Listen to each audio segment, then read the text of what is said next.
വേനൽക്കാലം എന്ന് പറയുന്ന സമയം, അതുപോലെ മൺസൂൺ പീക്ക് ആകുന്ന സമയത്തും പാമ്പ് കടി ഏൽക്കുന്നതും ആളുകൾ മരണപ്പെടുന്നതിൻ്റെയും ഒരു സമയം ഇത് തന്നെയാണ്. ഈ ചൂട് കൂടിയത് കൊണ്ട് മാത്രമല്ല ഇത്രയും ഇൻസിഡൻസ് ഉണ്ടാവും. ചൂട് അല്ല എന്ന് നമുക്ക് പറയാൻ പറ്റില്ല. എന്നാൽ ചൂട് മാത്രമാണോ കാര്യം? അല്ല. ഇറ്റ്സ് കമ്പൈൻഡ് ആയിട്ടുള്ള എഫക്റ്റ് ആണ്. മുട്ട വിരിഞ്ഞ് കുഞ്ഞുങ്ങൾ പുറത്തിറങ്ങുന്ന സമയമാണ് ഈ ഏപ്രിൽ മെയ് കാലഘട്ടം. 2000 മുതൽ 2019 വരെയുള്ള 20 വർഷ കാലയളവിൽ ഇന്ത്യയിൽ മാത്രം ഏതാണ്ട് 10 ലക്ഷത്തിനടുത്ത ആളുകൾ, 1 മില്യൺ സ്നേക്ക് ബൈറ്റ്സ് എന്നാണ് പറയപ്പെടുന്നത്. ആവറേജ് എടുക്കുകയാണെങ്കിൽ ഒരു വർഷം ഏതാണ്ട് 50,000-ലധികം അടുത്ത് മരണങ്ങൾ ഒരു വർഷം ഇന്ത്യയിൽ ഉണ്ടാവുന്നുണ്ട് എന്നുള്ളത്. പാമ്പ് കടിയേറ്റാൽ നൽകേണ്ട ചികിത്സ, ഒരേ ഒരു ചികിത്സ, ആന്റിവെനം ചികിത്സ, അതിനുള്ള ആശുപത്രികൾ നമുക്ക് ഇവിടെ ഉണ്ട്. മരണപ്പെടുന്നു എന്ന് പറയുന്ന കേസുകളിൽ വലിയൊരു ശതമാനം നിലത്ത് കിടന്നുറങ്ങുന്നവർക്ക് ഉണ്ടാവുന്നുണ്ട്. വിഷത്തിന്റെ ഒരു വീര്യം, പൊട്ടൻസി നോക്കുമ്പോൾ ഒരു മുമ്പിൽ നിൽക്കുന്ന പാമ്പ് ക്രേറ്റ് തന്നെയാണ്. 360 ഡിഗ്രി ഒന്നും കറങ്ങി പാമ്പിന് കടിക്കാൻ സാധിക്കില്ല. ഫാൻ കറങ്ങുന്ന പോലെ കറങ്ങണം.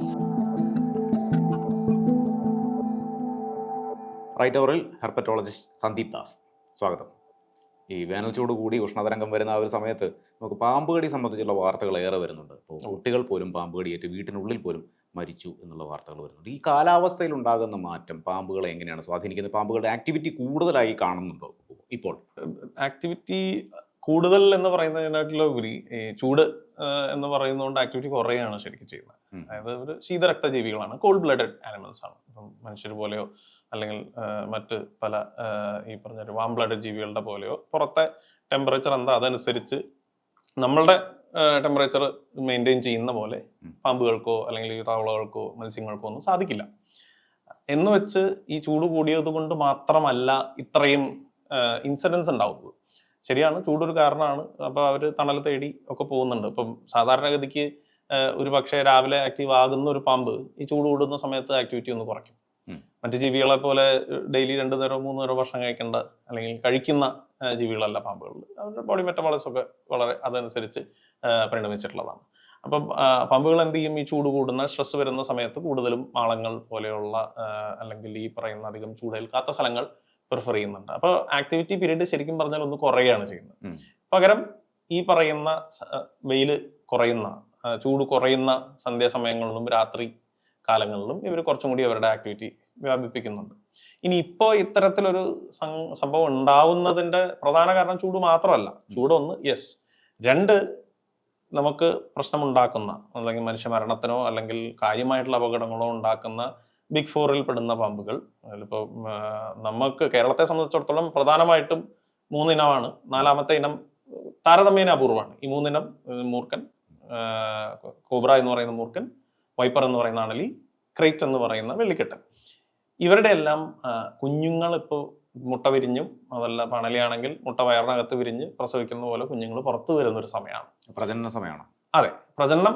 അതായത് ഈ ഇണചേരലൊക്കെ എനിക്ക് തോന്നുന്നു ഒരു 60 ദിവസം മുന്നേ ഒക്കെ കഴിഞ്ഞിട്ടുണ്ടാവാം. ഈ മുട്ട വിരിഞ്ഞ് കുഞ്ഞുങ്ങൾ പുറത്തിറങ്ങുന്ന സമയമാണ് ഈ ഏപ്രിൽ മെയ് കാലഘട്ടം.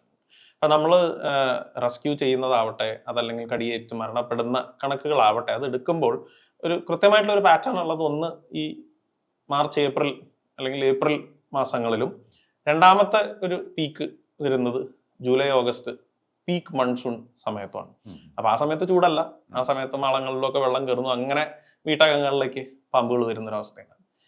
ഈ 2 സമയത്തും അതല്ലെങ്കിൽ വർഷം മുഴുവൻ പാമ്പുകളെ വീടിനകത്തേക്ക് കൊണ്ടുവരുന്ന മറ്റൊരു സംഭവമുണ്ട്, അതിന്റെ ഇരകൾ. സ്വാഭാവികമായിട്ട് ഒരു ടൈലിട്ട നിലത്ത് ഇഴയാൻ ആഗ്രഹമില്ലാത്ത അല്ലെങ്കിൽ പ്രിഫർ ചെയ്യാത്ത ജീവികൾ ഇതിനകത്തേക്ക് കയറി വരുന്നുണ്ടെങ്കിൽ പലപ്പോഴും ഈ ഇരയുടെ പുറകെ വന്നിട്ടാണ്. എലിയാവാം, തവളയാവാം, പല്ലിയാവാം, അതല്ലെങ്കിൽ മറ്റു ചെറിയ പാമ്പുകളാവാം. അപ്പോൾ അങ്ങനെയാണ് വീടിനകത്തേക്ക് കൂടുതൽ വരുന്നത്. പക്ഷെ യെസ്, ചൂട് വളരെ കാഠിന്യമായിട്ടുള്ള ഈ ഒരു അവസ്ഥയിൽ ചൂടിനും കൂടി അതിലൊരു റോൾ ഉണ്ട് എന്നുള്ളതിൽ സംശയമില്ല. പക്ഷെ മുൻ വർഷങ്ങളെക്കാൾ കൂടുതൽ പാമ്പ് കടിയെ സംബന്ധിച്ചുള്ള വാർത്തകൾ വരുന്നു, പാമ്പ് കടിച്ചുള്ള മരണങ്ങളെ കുറിച്ചുള്ള വാർത്തകൾ വരുന്നു. അതിനെന്തായിരിക്കും കാരണം? ഈ ചൂട് തന്നെ ആവാനുള്ള സാധ്യതയുണ്ട്. അതൊരു ചൂട് ഒരു കാരണം തന്നെയാണ്, അല്ല എന്ന് പറയുന്നില്ല. ചൂട് ഇത്തവണ കഴിഞ്ഞ വർഷങ്ങളെ അപേക്ഷിച്ച് വളരെയധികം കൂടിയിട്ടുണ്ട്. ആ ഒരു ആക്ടിവിറ്റി ഉണ്ട് എന്നുള്ളത് തന്നെയാണ്.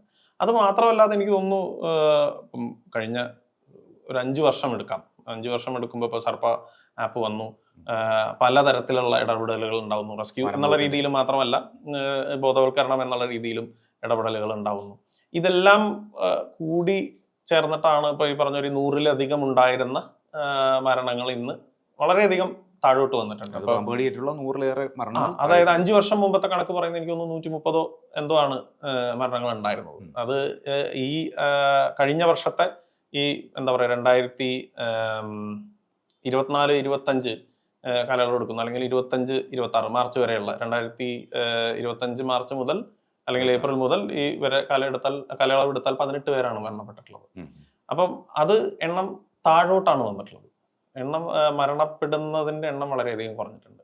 അപ്പൊ ഇതിന്റെ പാറ്റേൺ എടുക്കുമ്പോഴും ഈ സമയം ഞാൻ നേരത്തെ സൂചിപ്പിച്ച അതേ കാര്യത്തിലേക്ക് വീണ്ടും വരികയാണ്. ഈ വേനൽക്കാലം എന്ന് പറയുന്ന സമയം, അതുപോലെ മൺസൂൺ പീക്ക് ആകുന്ന സമയത്തും പാമ്പ് കടി ഏൽക്കുന്നതും ആളുകൾ മരണപ്പെടുന്നതിന്റെയും ഒരു സമയം ഇത് തന്നെയാണ്.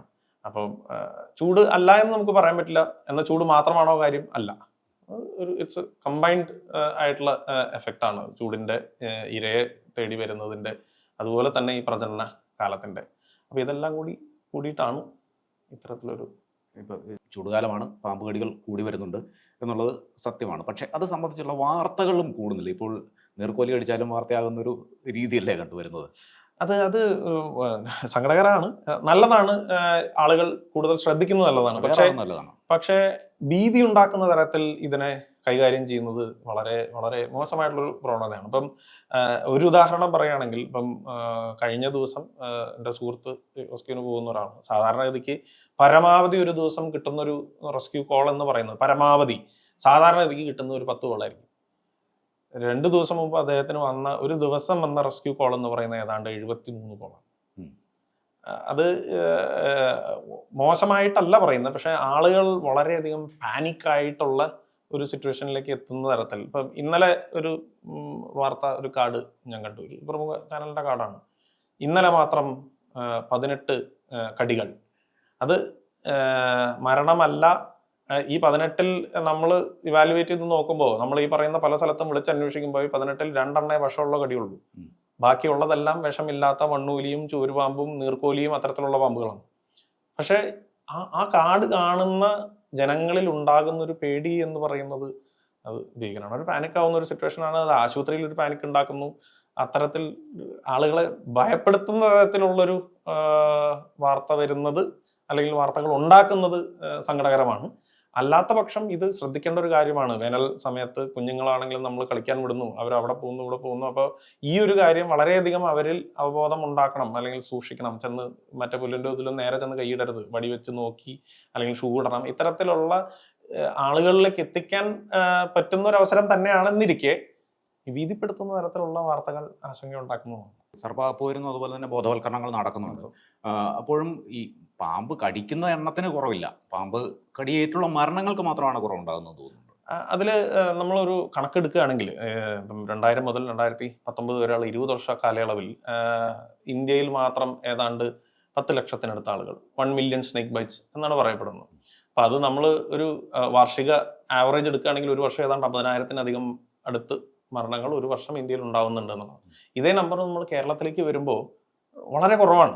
ഇപ്പം 18 എന്ന് പറയുന്നു, അല്ലെങ്കിൽ 5 വർഷം മുമ്പ് 100-ന് വേഗത എന്ന് പറയുന്നു. അപ്പോഴും ഈ 50,000-ഉം 100-ഉം തമ്മിലുള്ള ഒരു അന്തരം ഉണ്ട്. അതിനുള്ളൊരു കാരണം എന്ന് പറയുന്നത് തന്നെ കേരളത്തിൻ്റെതായിട്ടുള്ള ഒരു പ്രത്യേകത തന്നെയാണ്. ഒന്ന്, പാമ്പ് കടിയേറ്റാൽ നൽകേണ്ട ചികിത്സ, ഒരേ ഒരു ചികിത്സ, ആന്റിവെനം ചികിത്സ, അതിനുള്ള ആശുപത്രികൾ നമുക്ക് ഇവിടെ ഉണ്ട്. അതിന് ട്രെയിൻഡ് ആയിട്ടുള്ള ഡോക്ടേഴ്സ് നമുക്ക് ഇവിടെ ഉണ്ട്, എഫിഷ്യൻ്റ് ആയിട്ടുള്ള ഡോക്ടേഴ്സ് ഉണ്ട്. ഇനി ഈ കടിയേറ്റാൽ ആശുപത്രിയിൽ പോകണം എന്നുള്ളൊരു ബോധമുണ്ട്.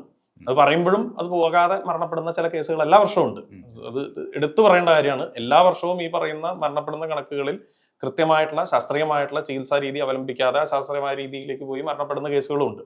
അപ്പൊ ഇതല്ലാതെ ഇനി നമ്മൾ മറ്റു സംസ്ഥാനങ്ങളെ വെച്ച് നോക്കുമ്പോൾ ഈ കടി ഉണ്ടാകുന്നു അല്ലെങ്കിൽ മരണപ്പെടുന്നു എന്ന് പറയുന്ന കേസുകളിൽ വലിയൊരു ശതമാനം നിലത്ത് കിടന്നുറങ്ങുന്നവർക്ക് ഉണ്ടാകുന്നുണ്ട്. ഇപ്പം നമുക്ക് റീസെൻ്റ് ആയിട്ട് ഉണ്ടായ ഇൻസിഡൻസ് എടുത്താൽ അതിൽ 2 കേസുകളും ഇവർ നിലത്ത് കിടന്നുറങ്ങിയെന്നൊരു സാഹചര്യത്തിലാണ് ഈ പറയുന്ന കുട്ടികൾക്ക്, ആ 2 കുട്ടികൾക്കും അതുപോലെ തിരുവനന്തപുരത്തുണ്ടായ കുട്ടിക്കും കടി കിട്ടിയിട്ടുള്ളത് നിലത്ത് കിടന്നുറങ്ങുന്ന ഒരു അവസ്ഥയിലാണ്.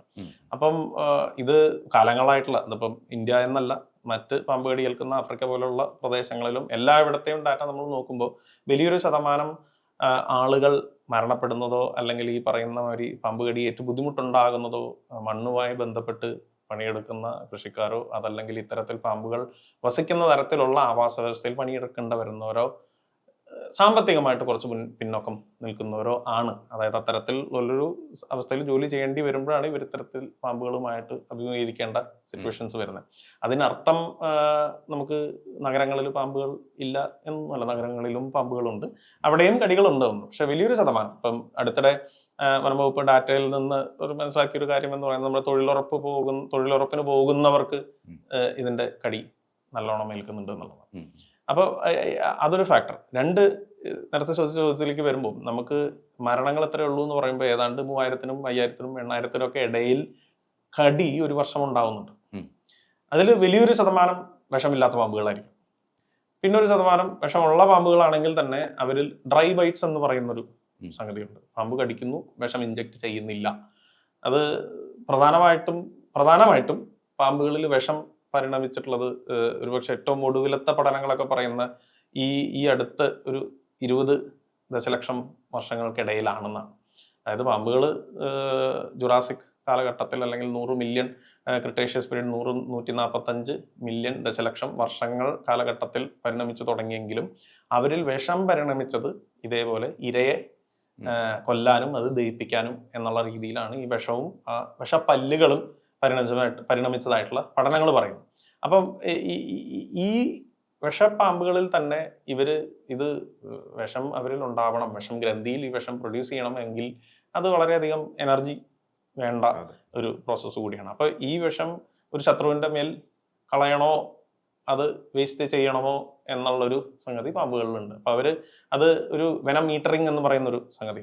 പാമ്പുകൾ ഈ പറയുന്ന നാക്ക് പുറത്തിട്ട് കെമിക്കൽ ആയിട്ടുള്ള കമ്മ്യൂണിക്കേഷനിലൂടെയും കാഴ്ചയിലൂടെയെല്ലാം ഇരയാണോ ശത്രുവാണോ അളക്കാൻ അല്ലെങ്കിൽ ആവശ്യം അനുസരിച്ച് വിഷം ഇഞ്ചക്ട് ചെയ്യാനുള്ളൊരു ഇത് പാമ്പുകളിലുണ്ട്. അപ്പോൾ പലപ്പോഴും ഈ ബൈറ്റുകളിൽ, അതായത് പുറം രാജ്യങ്ങളിൽ ഉണ്ടായിട്ടുള്ള ചില പഠനങ്ങളിലൊക്കെ പറയുന്നത് ഈ ബൈറ്റുകളിൽ കൂടുതലും, അതായത് മനുഷ്യരിൽ ഉണ്ടാകുന്ന ബൈറ്റുകളിൽ കൂടുതലും ഡ്രൈ ബൈറ്റ്സ് എന്നുള്ളൊരു ഒബ്സർവേഷൻ പറയുന്നുണ്ട്.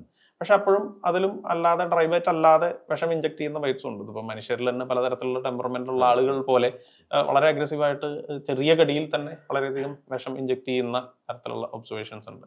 അപ്പൊ ഇതില് കുഞ്ഞു പാമ്പുകളിൽ എന്താ സംഭവിക്കുന്നത് വെച്ചാൽ അവർക്ക് ഇവരുടെ സർവൈവൽ വളരെ ഇൻസ്റ്റിങ്ക്ട്സ് എന്ന് പറയുന്നത്, ഒന്ന് ഇവർക്ക് മുതിർന്ന പാമ്പുകളെ അപേക്ഷിച്ച് വെനത്തിന്റെ അളവ് വളരെ കുറവായിരിക്കും. മാത്രമല്ല രക്ഷപ്പെടണം. ഈ ചെറിയ സ്റ്റേജിൽ നിന്ന് മാറിയില്ലെങ്കിൽ ഈ ചെറിയ അവസ്ഥയിൽ അവരെ തവള അവർ പിടിച്ച് തിന്നും. നമ്മള് വളരെ അപൂർവം എന്ന് പറഞ്ഞ് പലപ്പോഴും കാണുന്നുണ്ട് തവള പാമ്പിനെ തിന്നുന്നു. അപൂർവം അല്ല അത്. ഒരു പക്ഷേ ദിവസേന നടക്കുന്ന ഒരു കാര്യമാണ്. കുഞ്ഞുങ്ങളെ കണ്ടോ അവരുടെ വായ്ക്കകത്ത് കൊള്ളോ തവള പിടിച്ച് തിന്നും. കാരണം എന്താ, വലുതായാൽ ഇത് തിരിച്ചു തിന്നാനുള്ള ഒരു സാധ്യതയുണ്ട്. മാത്രമല്ല ഒരു protein source, easy protein source. അപ്പൊ കുഞ്ഞു പാമ്പുകളെ സംബന്ധിച്ചിടത്തോളം അവര് കടിക്കുമ്പോൾ പലപ്പോഴും ഉള്ളത് ഫുള്ള് ഡ്രെയിൻ ചെയ്യുന്ന തരത്തിലുള്ള ബൈറ്റ്സ് ആണ് അവരിൽ ഉണ്ടാകുന്നത്. അപ്പോൾ അതും ഒരു ഡേഞ്ചറസ് ആയിട്ടുള്ള സിറ്റുവേഷൻ തന്നെയാണ്. നമ്മൾ കുഞ്ഞുങ്ങളാണ് എന്ന് പറഞ്ഞ് അവരെ ഒഴിവാക്കി അല്ലെങ്കിൽ അത് പ്രശ്നമില്ല എന്ന് കരുതരുത്. കാരണം ഇപ്പോൾ ഇന്ത്യയിലും നടന്നിട്ടുള്ളൊരു പഠനമുണ്ട്, അണലിയുടെ റസൽസ് വൈപ്പറിൽ നടന്നിട്ടുള്ള ഒരു പഠനമുണ്ട്. 2025 ഇന്ത്യൻ ഇൻസ്റ്റിറ്റ്യൂട്ട് ഓഫ് സയൻസ് എന്ന് അവരുടെ ടീം പബ്ലിഷ് ചെയ്തൊരു പഠനം. അതിൽ അവർ പറയുന്നുണ്ട് സീസൺ അനുസരിച്ചും ഇനി കുഞ്ഞുങ്ങളിൽ ചില സമയത്ത് അവരുടെ വെനത്തിന്റെ പൊട്ടൻസി മുതിർന്നവരെക്കാട്ടിലും കൂടുതലായിട്ട് കാണുന്നുണ്ട്, വീര്യം കൂടുതലായിട്ട് കാണുന്നുണ്ട്. അത് ഈ ഒരു പരിണാമപരമായിട്ടുള്ള ഒരു അഡ്വാൻറ്റേജിന് വേണ്ടിയിട്ടാണ്. ഇപ്പോൾ ഈ ഡ്രൈ ബൈറ്റ് സംബന്ധിച്ച് ഈയിടെ ഒരു വിവാദമൊക്കെ ഉണ്ടായിരുന്നു. അതായത് പാമ്പുകൾ ഒരിക്കലും ഡ്രൈ ബൈറ്റ് ചെയ്യാറില്ല. എന്തുകൊണ്ട്? പാമ്പുകൾ കടിക്കുമ്പോൾ വിഷം കുത്തിവെക്കുക തന്നെയാണ് ചെയ്യുന്നത് എന്ന് പറയാറുണ്ട്. ഈ ഡ്രൈ ബൈറ്റ് ഉണ്ടാവാറുള്ളതല്ലേ? എന്താണ് അതിൻ്റെ ഒരു വാസ്തവം? അത് വളരെ ശാസ്ത്രീയമായിട്ടുള്ള ഇഷ്ടംപോലെ പഠനങ്ങൾ അവൈലബിൾ ആണ്. അത് ശാസ്ത്രീയമായിട്ട് പഠിച്ച് തെളിയിച്ചിട്ടുള്ള കാര്യമാണ് ഡ്രൈ ബൈറ്റ് ഉള്ളതാണ്. അപ്പം അതിനെക്കുറിച്ച് കാര്യമായിട്ട് ഗ്രാഹ്യമില്ലാത്തവർ അത് ഇങ്ങനെ അവകാശപ്പെടുന്നതാണ് പാമ്പ് കടിച്ചാൽ വിഷം ഇഞ്ചക്ട് ചെയ്യുന്നു എന്നുള്ളത്. ഇപ്പം നമുക്ക് ഏറ്റവും അടുത്ത ഒരു ഉദാഹരണം പറയുകയാണെങ്കിൽ, കഴിഞ്ഞ ദിവസം നമ്മുടെ തന്നെ ഒരു റെസ്ക്യൂവർ വലയിലുള്ള പാമ്പിനെ, മൂർഖനെ റെസ്ക്യൂ ചെയ്യുന്നതിൻ്റെ ഇടയിൽ കടിച്ചു. അപ്പോൾ ഒരു നഴ്സിൻ്റെ വീട്ടിലോ ക്വാർട്ടേഴ്സിലോ എന്തോ ആയിരുന്നു. അപ്പോൾ അവർ തന്നെ മുൻകൈ എടുത്ത് ആംബുലൻസ് വരികയും അവരുടെ കൂടെ അക്കമ്പനി ചെയ്യുകയും ഇദ്ദേഹത്തെ ആശുപത്രിയിലേക്ക് കൊണ്ടുപോവുകയൊക്കെ ചെയ്തു. 2 ദിവസത്തോളം ഒബ്സർവേഷൻ ഉണ്ടായിരുന്നു. There was no signs of envenomation. വിഷം കയറിയിട്ടില്ല. പക്ഷെ എന്നാൽ ആ വ്യക്തിയെ പാമ്പ് കടിക്കുകയും ചെയ്തിട്ടുണ്ട്. That is an example. അതുപോലെ ഒരുപാട് കേസുകളുണ്ട്. നമുക്ക് അറിയുന്നതും നേരിട്ടറിയുന്നതും അതല്ലാതെ പറഞ്ഞു കേട്ടുള്ളതും ഇനി ശാസ്ത്രീയമായിട്ട് തെളിയിച്ചിട്ടുള്ള കാര്യങ്ങളുണ്ട്. ഈ പാമ്പിന്റെ ശരീരത്തിൽ ഈ പ്രദേശത്തായിട്ട് വായുടെ വിഷപ്പല്ലിനോട് ചേർന്ന് വിഷപ്പല്ലിനോട് അറ്റാച്ച് ചെയ്തുകൊണ്ട് ഒരു വെനം ഗ്രന്ഥിയുണ്ട്. ഈ വെനം ഗ്രന്ഥിയിലാണ് ഈ എന്താ പറയുക പ്രോട്ടീൻ എൻസൈം മിക്സ്ചർ ആയിട്ടുള്ള ഈ വെനം സിന്തസൈസ് ചെയ്യുന്നത്. അതിനോട് ചേർന്ന് ഇവർക്ക് മസിൽസ് ഉണ്ട്. ഈ മസിൽസിന്റെ കോൺട്രാക്ഷനും ഇതിനകത്തുള്ള ഈ പേശികളുടെ ബലവും ഒക്കെ ഉപയോഗിച്ചിട്ടാണ് ഇവർ വെനം മീറ്ററിങ് നടത്തുന്നത്. എത്ര ഇഞ്ചെക്ട് ചെയ്യണം, എത്ര ഇഞ്ചെക്ട് ചെയ്യണ്ട എന്നുള്ളത്. അപ്പൊ ചില സമയത്ത് വെറുതെ ഇവർ പേടിപ്പിക്കാനായിട്ട് കോറി വിടുന്ന പോലെയുള്ള ഡ്രൈ ബൈറ്റ്സ് തന്നെയാണ് ചെയ്യുന്നത്. അപ്പൊ അത് ഈ ചില എന്താ പറയാ എക്സ്പീരിമെന്റൽ സ്റ്റഡീസ് ഉണ്ട്. അതിൽ ഇവര് പാമ്പിനെ വെച്ച് ഇങ്ങനെ ഫേക്ക് അല്ലെങ്കിൽ ഒറിജിനൽ ആർട്ടിഫാക്ട്സ് വെച്ച് പാമ്പിനെ കൊണ്ട് കടിപ്പിക്കുന്ന അവസരങ്ങളിൽ ഈ നടത്തിയ പരീക്ഷണങ്ങളിൽ വലിയൊരു ശതമാനം കടികൾ ഡ്രൈ ബൈറ്റ്സ് തന്നെയാണ്. വിഷം ഇഞ്ചക്ട് ചെയ്യാതെ വരുന്ന ഡ്രൈ ബൈറ്റ്സ് തന്നെയാണ്. ഈ വീടുകൾക്കുള്ളിൽ നിന്ന് പാമ്പുകളുടെ ആക്രമണം ഉണ്ടാകുന്നു, പാമ്പുകളിൽ നിന്ന് കടിയേൽക്കുന്നു എന്നുള്ളതാണ് നമ്മൾ പറഞ്ഞു വന്നത്. ഇപ്പൊ ഈ പാമ്പുകൾ വീടിനുള്ളിൽ കയറാതിരിക്കാനും പാമ്പ് കടി വീട്ടിനുള്ളിൽ നിന്ന് ഉണ്ടാവാതിരിക്കാനും എന്തൊക്കെ കാര്യങ്ങളാണ് പ്രധാനമായും ശ്രദ്ധിക്കേണ്ടത്? പ്രധാനമായിട്ട് ശ്രദ്ധിക്കേണ്ടത് ഇപ്പം നമ്മൾ വീടിനുള്ളിലേക്ക് ഇവർക്ക് ഈ പറയുന്ന പോലെ തറയിലൂടെയോ അല്ലെങ്കിൽ ബാത്റൂമിന്റെ പൈപ്പുകളിലൂടെയോ ജനലിലൂടെയോ ദ്വാരങ്ങളിലൂടെയോ വരാതിരിക്കാനുള്ള സാഹചര്യം ഉണ്ടാക്കാതിരിക്കുക എന്നുള്ളതാണ്. വരാതിരിക്കാനുള്ള സാഹചര്യം ചെയ്യണം. അതായത് ഇപ്പം വല നെറ്റ് ചെയ്യുക, കൊതുക് വല നെറ്റ് അടിക്കുന്നത് ഒരുവിധം എല്ലാ സ്ഥലത്തും ചെയ്യുന്നുണ്ട്. പക്ഷെ അത് പ്രായോഗികമായിട്ട് എല്ലാവർക്കും ചെയ്യാൻ പറ്റിക്കൊള്ളുന്നില്ല. നല്ല വേനലാണ്, ചൂടാണ്, ജനൽ തുറന്നിടണമെന്ന് വിചാരിച്ചു കഴിഞ്ഞാൽ പറ്റാത്ത അവസ്ഥയാണ്. ശരിയാണ്. പക്ഷെ അവിടെ നമ്മളൊരു കൊതുകുവല ഉപയോഗിക്കുക, വളരെ ബേസിക് ആയിട്ടുള്ള രീതിയിലെങ്കിലും അത് ചെയ്യണം എന്നുള്ളത് വളരെയധികം ശ്രദ്ധിക്കേണ്ട ഒരു കാര്യമാണ്. ഏറ്റവും പ്രധാനമായിട്ട് വീടിന് ചുറ്റുപാടും നമ്മൾ ഈ പറയുന്ന പോലെ അൺഅറ്റൻഡഡ് ആയിട്ട് നമ്മൾ ശ്രദ്ധിക്കാതെ, അതല്ലെങ്കിൽ നമ്മൾ അനക്കാതെ കുറെ കാലമായിട്ട് ഉപയോഗിക്കാതെ വെച്ച് ചെയ്യുന്ന കുറച്ച് കല്ല്, അതല്ലെങ്കിൽ വിറക്, അതല്ലെങ്കിൽ ടൈല്, ഇത്തരത്തിലുള്ള സാധനങ്ങളെല്ലാം ഒന്ന് വീട്ടിൽ നിന്ന് മാറി ദൂരെയോ വേറെ എവിടെയോ കുറച്ചും കൂടി സേഫായിട്ട് വൃത്തിയായിട്ടുള്ള രീതിയിൽ സൂക്ഷിക്കുക എന്നുള്ളതാണ് അതിൽ ചെയ്യാനുള്ളത്. ഇപ്പം വിറകൊക്കെ നമുക്ക് വളരെ വേണ്ട സാധനമാണ്. അപ്പൊ ഈ സാധനങ്ങൾ വീടിനോട് ചേർന്ന് വയ്ക്കാതെ വീട്ടിൽ നിന്നൊന്ന് മാറി വെക്കുന്ന രീതിയോ, അല്ലെങ്കിൽ അത് എടുക്കുന്ന അവസരങ്ങളിൽ വളരെ ശ്രദ്ധയോടെ ഈ പറഞ്ഞവര് പകൽ വെളിച്ചമുള്ള സമയത്ത് ചെയ്യേണ്ട കാര്യങ്ങളാണ്. രാത്രി കാലത്ത് ഇപ്പൊ നമുക്ക് വേണമെന്നുണ്ടെങ്കിൽ രാത്രിക്ക് വേണ്ട കുറച്ച് ഒരു 4, 5, 10 വിറക് നമ്മൾ അകത്താദ്യം കൊണ്ടുവയ്ക്കുന്ന രീതിയിലോ അത്തരത്തിൽ ശ്രദ്ധിക്കുക എന്നുള്ളതാണ്. മറ്റൊന്ന് ഈ നമ്മളുടെ വളർത്തുമൃഗങ്ങൾ, അതും ഈ പറയുന്ന എല്ലാവരുടെയും ഒരു റീക്രിയേഷൻ മെത്തേഡാണ്. അത് പാടില്ല എന്നൊന്നുള്ളതല്ല. പക്ഷെ ഇപ്പൊ ഒരു ലവ് ബേർഡ്സിനെ വളർത്തുന്നു, ആ മെഷ് സൈസ് നമുക്ക് ചെറുതാക്കാം. അപ്പൊ കാഴ്ചയുടെ ഒരു സുഖം കുറഞ്ഞു പോകും. പക്ഷെ ഒന്ന് ഈ അരുമമൃഗങ്ങളെയും പാമ്പുകൾ പിടിച്ച് കൊല്ലാതിരിക്കും. അതിനെ തേടി വരുന്ന സാധനങ്ങൾ നമ്മളിലേക്കും എത്താതിരിക്കും എന്നുള്ളതാണ്. പിന്നെ വീടിനോട് ചേർത്ത് ഇത് വെക്കുന്നത് പലപ്പോഴും ഒരു പ്രശ്നമാണ്. അപ്പൊ അതുവഴി വരികയും വീട്ടിലേക്ക് കയറുന്ന ഒരവസ്ഥ. പലരും ഈ പറയുന്ന 1ാം നിലയുടെ മുകളിലൊക്കെ ആകുമ്പോൾ വലിയ കുഴപ്പമില്ല. അപ്പോഴും ഈ പറയുന്ന ചെടികളോ സാധനങ്ങളോ വീട്ടിലേക്ക് ചാഞ്ഞ് നിൽക്കുന്നുണ്ടെങ്കിൽ അപ്പോഴും വളരെയധികം ശ്രദ്ധിക്കണം. അപ്പൊ നമുക്ക് കോവിഡ് കാലഘട്ടത്തിൽ, കോവിഡ് കഴിഞ്ഞ സമയത്ത് തൃശ്ശൂർ ജില്ലയിൽ 7ാം നിലയിൽ ഫ്ലാറ്റിൽ നിന്ന് മൂർഖനെ പിടിക്കേണ്ടായി. അപ്പൊ നമ്മളത് ആദ്യമൊക്കെ വണ്ടടിച്ചത് എങ്ങനെയാണെന്നുള്ളത് ഇങ്ങനെ ആലോചിച്ചുകൊണ്ടിരിക്കുമ്പോഴാണ് ഇതിലൊരു വെന്റിലേറ്ററിനകത്ത് അണ്ണാൻ കൂടുകൂട്ടിയിരുന്നതും ആ വെന്റിലേറ്ററിന്റെ അടുത്തേക്ക് കൃത്യമായിട്ടൊരു തെങ്ങിന്റെ പട്ട വളഞ്ഞു നിൽക്കുന്നു. അപ്പോൾ ഈസി ആയിട്ട് തെങ്ങ് കയറി അങ്ങനെ ഈ അണ്ണാനെ ഫോളോ ചെയ്ത് ഒരുപക്ഷെ ഒന്നായിരിക്കും. അണ്ണാൻ മാത്രമല്ല, എലികളും അതിലെ തന്നെ സഞ്ചരിക്കുന്നുണ്ടാവാം. അപ്പം അത് ഇത്തരത്തിൽ വീടിനകത്തേക്കുള്ള സാധനങ്ങൾ ശ്രദ്ധിക്കുക എന്നുള്ളത് പ്രധാനമായിട്ടുള്ള കാര്യം. പിന്നെ ഈ പഴയ വീടുകളോ അങ്ങനെയുള്ള സ്ഥലങ്ങളോ, ഇപ്പോൾ നമ്മൾ മരത്തിന്റെ മച്ചൊക്കെയുള്ള സ്ഥലങ്ങൾ കുറച്ചുകൂടി ശ്രദ്ധിക്കേണ്ടിയിരിക്കുന്നു. കാരണം നമുക്ക് ശ്രദ്ധിക്കുക എന്നുള്ളതേ അതിൽ ചെയ്യാനുള്ളൂ. കാരണം മുന്നേ ഉള്ള വീടാണ്. അപ്പൊ അത് ഈ പറഞ്ഞ പോലെ എന്താ പറയാ, അതിനകത്ത് വരുന്ന പല്ലിയാവട്ടെ അല്ലെങ്കിൽ ഈ പറയുന്ന എലിയോ അണ്ണാനോ പോലുള്ള ജീവികളെ പിടിക്കാൻ ആയിട്ട് വരുന്ന അത്തരത്തിലുള്ള വീടുകളിൽ ഒരു സൗകര്യം എന്ന് വെച്ചാൽ ഇന്നത്തെ പോലെ വളരെ മിനുസമുള്ള അല്ലെങ്കിൽ നമ്മൾ പുട്ടിയിട്ടതോ അല്ലെങ്കിൽ ടൈൽ ഒട്ടിച്ചതോ അങ്ങനെ തേച്ചതോ ആയിട്ടുള്ള ചുവരുകളായിരിക്കില്ല. അല്ലെങ്കിൽ തേക്കാത്ത ടൈപ്പ് ചുവരുകളാണെങ്കിൽ ഇതേപോലെ ഇവർക്ക് കയറാനായിട്ട് സാധിക്കും. ഇപ്പൊ നമ്മുടെ വീടുകളിലെല്ലാം ഒക്കെ വരുന്ന നമ്മൾ കാണുന്ന ഇപ്പൊ പല്ലിയെ തിന്നാൻ വരുന്ന ഒരു പാമ്പുണ്ട്, ചുവരുപാമ്പ് എന്ന് പേര്. അവരുടെ സ്വഭാവം തന്നെ ചുമരുമ്പ കയറുക എന്നുള്ളത് തന്നെയാണ്. ഈ ചുവരുപാമ്പിനെ തിന്നുന്ന പല പാമ്പുകളുണ്ട്. അതിനെ ഫോളോ ചെയ്ത് വരുന്ന സിറ്റുവേഷൻസ് ഉണ്ട്. ഇനി വീടിനകത്ത് ഇപ്പൊ ചൂട് കാലമാണ്, നമ്മൾ പലപ്പോഴും നിലത്ത് കിടക്കുന്നുണ്ട്, ഹോളിൽ കിടക്കുന്നുണ്ട്. ഇപ്പം ഉണ്ടായ മരണങ്ങളിൽ നമ്മൾ പറഞ്ഞു അങ്ങനെയാണ്. അപ്പൊ അത്തരത്തിലുള്ള സാഹചര്യങ്ങൾ വരുമ്പോൾ നമ്മൾ പായയോ അല്ലെങ്കിൽ കിടക്കയോ ഇട്ട് കിടക്കുമ്പോൾ അതിന് ചുറ്റും ഒരു കൊതുകുവല കെട്ടുക എന്നുള്ളത് വളരെയധികം മസ്റ്റ് ആയിട്ടുള്ള ഒരു കാര്യമാണ്. അപ്പൊ അങ്ങനെ വരുമ്പോൾ ഇതിനകത്തേക്ക് നമ്മളിലേക്ക് നമ്മുടെ അടുത്തേക്ക് പാമ്പുകൾക്ക് എത്താതിരിക്കാനുള്ള ഒരു സാഹചര്യം ഉണ്ടാവും. ഈ പാമ്പുകൾ വരുന്നത് ഒരുപക്ഷെ നമ്മളെ കടിക്കാനല്ലല്ലോ, ഇതിന് പുറകെ വരുന്നതോ അതല്ലെങ്കിൽ ഇപ്പൊ ആ കൊടാലിയിലെ കേസ് എന്ന് പറയുന്നത്, ഇത് ഇവര് കഴിഞ്ഞ ദിവസം സർപ്പ ടീമും എല്ലാം പോയിരുന്നു ബാത്റൂമിനുള്ളിൽ നിന്ന്. പിന്നെ ആദ്യത്തെ ദിവസം കിട്ടിയ അന്ന് തന്നെ നമ്മൾ പറഞ്ഞിരുന്നു അതിന്റെ വലുപ്പം വെച്ചിട്ട് ഇത് മുട്ട വിരിഞ്ഞ് വന്നിട്ടുള്ളതാണ്. അപ്പൊ ഇനിയും 5, 8, 10 എണ്ണം വന്നേക്കാം എന്നേ പറഞ്ഞിരുന്നു. പിറ്റേ ദിവസം ഒന്ന് കിട്ടിയിരുന്നു. അതിനുശേഷം 3 ദിവസം കഴിഞ്ഞ് അടുത്ത് കിട്ടി. അങ്ങനെ 5ഓളം പാമ്പുകളാണ് അവിടെ നിന്ന് കിട്ടേണ്ടത്. അപ്പൊ അതിൽ അവസാനം അവർ ഇത് വരുന്നത് കണ്ടെത്തി ബാത്റൂമിന്റെ ഉള്ളിൽ ഒരു വിടവിലൂടെയാണ് ഇത് വന്നിരുന്നത്. അത് തറയുടെ സൈഡിൽ തേക്കാത്ത ടൈപ്പ് തറയാണ്. അപ്പൊ ഇത് എന്താ പറയാ, ഫീമെയിൽ അമ്മ എന്ന് പറയുന്ന പാമ്പ് അകത്ത് പോയി മുട്ടയിട്ടിട്ട് അത് അതിന്റെ പാട്ടിന് തിരിച്ച് പോയിട്ടുണ്ടാവും. കുഞ്ഞുങ്ങൾ അങ്ങനെ ഓരോ സ്റ്റേജിൽ വിരിഞ്ഞ് പുറത്ത് വരുന്നതാണ് ഈ ദ്വാരത്തിലൂടെ. അപ്പൊ അവര് ഈ മാളത്തിനകത്തുനിന്ന് മുട്ട വിരിഞ്ഞ് വരുമ്പോൾ അവർക്ക് വന്ന വഴിയോ പോയ വഴിയോ ഒന്നും അറിയില്ല. അവര് കിട്ടുന്ന ഗ്യാപ്പിലൂടെ അവർ പുറത്തേക്ക് വരുന്നത്. അപ്പൊ പലപ്പോഴും വെള്ളം ഇറങ്ങുന്ന പ്രദേശങ്ങൾ എന്ന് പറയുന്നത് it means there is a way out. അങ്ങനെ ആയിരിക്കാം ഇത് പുറത്തേക്ക് വരുന്നത്. അപ്പൊ നിലത്ത് കിടങ്ങുന്ന അവസരങ്ങളിൽ സൂക്ഷിക്കുക എന്നുള്ളതാണ്. അപ്പം പൊതുവെ ചുറ്റുപാടും വൃത്തിയാക്കി ഇരിക്കുക എന്നുള്ളതാണ് ഇതിൽ ഏറ്റവും അധികം ചെയ്യേണ്ടത്. പിന്നെ നമ്മൾ ഈ വെളുത്തുള്ളി, മണ്ണെണ്ണ, ഇത്തരത്തിൽ പല കാര്യങ്ങളും പറയും. പക്ഷെ അതൊന്നും എന്താ പറയാ ഫലപ്രദമല്ല. ഇപ്പൊ ഇന്ന് മാർക്കറ്റിൽ ഈ മനുഷ്യന്റെ പേടിയെ വിറ്റുകൊണ്ട് ഒരുപാട് സാധനങ്ങൾ, റിപ്പല്ലന്റ്, കാർബോളിക് ആസിഡ്, അതല്ലെങ്കിൽ മറ്റേ സോളാർ ഇത് വെച്ചിട്ട് വൈബ്രേഷൻസ് ഉണ്ടാക്കി പാമ്പിന് ഓടിക്കുന്നു. ഇതൊന്നും ഫലപ്രദമല്ല. ഇതെല്ലാം കൂട്ടിയിട്ട് അതിന്റെ മീതെ കൂടെ പാമ്പ് പോകുന്നതും എഴയുന്നതും ചെയ്തിട്ടുള്ള ഒരുപാട് വീഡിയോസ് ഉണ്ട്. നമ്മൾ ഗൂഗിളിൽ ചുമ്മാ തിരഞ്ഞാൽ മതി. ഒരു 5 10 വർഷം മുമ്പേ അമേരിക്കയിലും യൂറോപ്പിലും ഓസ്ട്രേലിയയിലും ഒക്കെ ഇത് ഇറങ്ങി അവിടെ ഇത് ഫെയിലിയർ ആയി. അത് വർക്ക് ചെയ്യാത്ത സാധനങ്ങളാണ് ഇന്ന് നമ്മുടെ ഇവിടേക്ക് കൊണ്ടുവന്ന് ഉപയോഗിക്കുന്നത്. അപ്പൊ ഇത് എന്തുകൊണ്ട് ഇത് ഫെയിലിയർ ആണ് അല്ലെങ്കിൽ ഫലപ്രദമല്ല എന്ന് പറയുന്നു.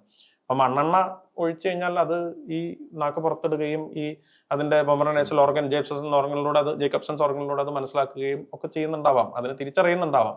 പക്ഷെ നിങ്ങളൊന്ന് ആലോചിക്കുക, നമ്മള് പുറത്തൊരിച്ചിരി മണ്ണെണ്ണ ഒഴിച്ചു കഴിഞ്ഞാൽ മണ്ണെണ്ണ എത്ര നേരം അവിടെ ഉണ്ടാവും? അതല്ല ഈ പറയുന്ന എന്ത് സാധനമാണെങ്കിലും അതാ. ഇപ്പൊ കാർബോളിക് ആസിഡ് നമുക്ക് ഒരുപാട് പ്രശ്നങ്ങൾ ഉണ്ടാക്കുന്നു.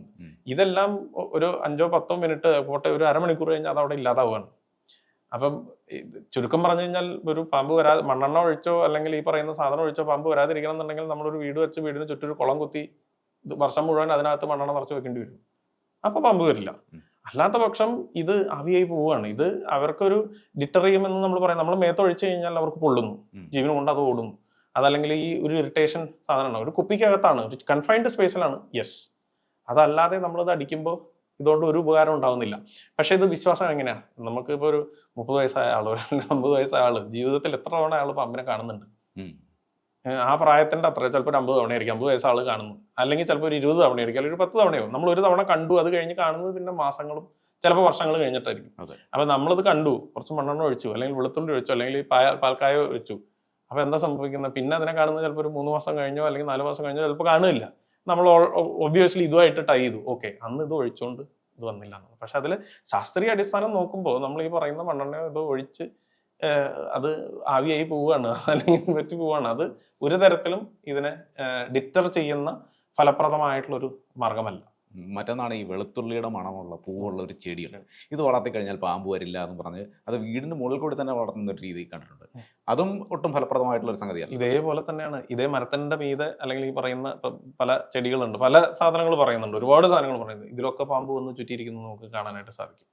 അപ്പം ഈ നൈമിഷികമായിട്ടുള്ള വളരെ മൊമെന്ററി ആയിട്ടുള്ള എന്തെങ്കിലും ഇറിറ്റേഷനും ഇതൊക്കെ ഉണ്ടാവും എന്നുള്ളതല്ലാണ്ട് ഇതുള്ളത് കൊണ്ട് ഈ പാമ്പ് വരില്ല, അതിനെ അകറ്റി നിർത്തും എന്ന് പറയുന്നത് അല്ലെങ്കിൽ അത് ഫലപ്രദമല്ല. അതിനൊരു ശാസ്ത്രീയ അടിസ്ഥാനമില്ല. ഇത്തരത്തിലുള്ള വിശ്വാസങ്ങളുടെ പുറത്തും ഞാൻ നേരത്തെ പറഞ്ഞ ഒരു ലോജിക്കൽ റീസണിന്റെ പുറത്തുമാണിത്. അതായത് ആ ചെടി വളർത്തി വീടിന് മുകളിലേക്ക് വളർത്തി കഴിഞ്ഞാൽ പാമ്പ് വരാനുള്ള മാർഗം ആയി മാറും എന്ന് മാത്രം. ഇപ്പം പാമ്പുകൾ, ഈ ചുമരുപാമ്പ് പോലുള്ള പാമ്പുകളെ പിന്തുടർന്ന് പാമ്പുകൾ വരാറുണ്ട്. അതായത് പാമ്പുകളെ ഭക്ഷിക്കാറുണ്ട്. ഇപ്പൊ രാജവെമ്പാല പോലുള്ള പാമ്പുകളെ ഭക്ഷിച്ച് ജീവിക്കുന്നതായി കേട്ടിട്ടുണ്ട്. മറ്റു പാമ്പുകൾക്കും അങ്ങനെ ഒരു സ്വഭാവമുണ്ടോ? അതായത് എല്ലാ പാമ്പുകളും ഒരുവിധപ്പെട്ട വലിയൊരു ശതമാനം പാമ്പുകളും കാനിബാളിസ്റ്റിക് ആണ്, സ്വജാതിയിലുള്ള തിന്നുന്നവരാണ്. നമുക്ക് പരിചിതമായിട്ടുള്ളത് രാജവെമ്പാലയാണ്. അതെന്തുകൊണ്ടാന്ന് വെച്ചാൽ രാജവെമ്പാലയുടെ പ്രത്യേകത, രാജവെമ്പാലയുടെ പ്രൈമറി ഫുഡ് സോഴ്സ് എന്ന് പറയുന്നത് മറ്റു പാമ്പുകളാണ്. വല്ലപ്പോഴും ഒക്കെ ഒരു ഉടുമ്പിനെയൊക്കെ തിന്നാലായി. ഉടുമ്പിനെയൊക്കെ തിന്നായിട്ടുള്ള റെക്കോർഡ്സ് ഉണ്ട്. പാമ്പുകളല്ലാതെ തിന്നത് ഉടുമ്പിനെ തിന്നായിട്ടുള്ള റെക്കോർഡ്സ് ഉണ്ട്. പക്ഷെ പ്രൈമറിലി രാജവെമ്പാല, മറ്റ് ചേര, മൂർക്കൻ, വെള്ളിക്കെട്ടൻ, അണലി രാജവെമ്പാലയെ തന്നെ തിന്നുന്നതായിട്ടുണ്ട്. എന്നാൽ നമ്മൾ മറ്റു പാമ്പുകളിലേക്ക് വരുമ്പോൾ, ഇപ്പോൾ ചേരയാവട്ടെ, മൂർക്കനാവട്ടെ, അണലിയാവട്ടെ, വെള്ളിക്കെട്ടനാവട്ടെ, ഇവരും ഇതേപോലെ മറ്റ് ഇനത്തിലുള്ള പാമ്പുകളെയും സ്വജാതിയിലുള്ള പാമ്പുകളെയും തിന്നും. അത് പക്ഷെ ഒരു എന്താ പറയാ ഡേ ടു ഡേ ബേസിസ് അല്ലെങ്കിൽ ഇവരുടെ സ്ഥിരം അല്ലെങ്കിൽ ഒരു പ്രൈമറി ഫുഡ് എന്ന് നമുക്ക് പറയാൻ സാധിക്കില്ല. ഒരു മൂർഖനെ തിന്നുന്നത് ഒരുപക്ഷെ ഒരു ടെറിട്ടോറിയൽ അഗ്രഷന്റെ ഭാഗമായിട്ടാവാം, അതല്ലെങ്കിൽ ഒരു കോമ്പറ്റീഷൻ കുറയ്ക്കുന്നതിന്റെ ഭാഗമായിട്ടാവാം. അപ്പം കഴിഞ്ഞ ഒരു 2 ആഴ്ച മുമ്പ് നമ്മുടെ ഒരു പ്രോഗ്രാമിന്റെ ഇടയിൽ ഇതേപോലെ ഒരു വലിയൊരു മൂർഖനെ കാണുകയും അപ്പൊ അത് ആളുകൾ കൂടി അതിന്റെ ഒരു ഇതിൽ ഈ മൂർഖൻ റീഗർഗിറ്റേറ്റ് ചെയ്യുകയും ചെയ്തു. അത് വലിയൊരു മൂർഖനായിരുന്നു, 1 മീറ്ററിൽ കൂടുതലുള്ള മൂർഖനായിരുന്നു. അത് റീഗർഗിറ്റേറ്റ് ചെയ്തത് വളരെ ചെറിയൊരു മൂർഖനായിരുന്നു. ഏകദേശം ഒരു 3/4 മീറ്റർ വരുന്ന ഒരു മൂർഖനാണ് അത് റീഗർഗിറ്റേറ്റ് ചെയ്തത്. അപ്പൊ ഇത് ഇനി നമുക്കൊരു ധാരണയുണ്ട് വിഷമുള്ള പാമ്പുകൾ മറ്റുള്ള പാമ്പുകളെ തിന്നും. അല്ല, ഈ പറയുന്ന ചേരയും ചില സമയങ്ങളിൽ വിഷമുള്ള പാമ്പുകളെ തിന്നതായിട്ടുള്ള റെക്കോർഡ്സ് ഉണ്ട്.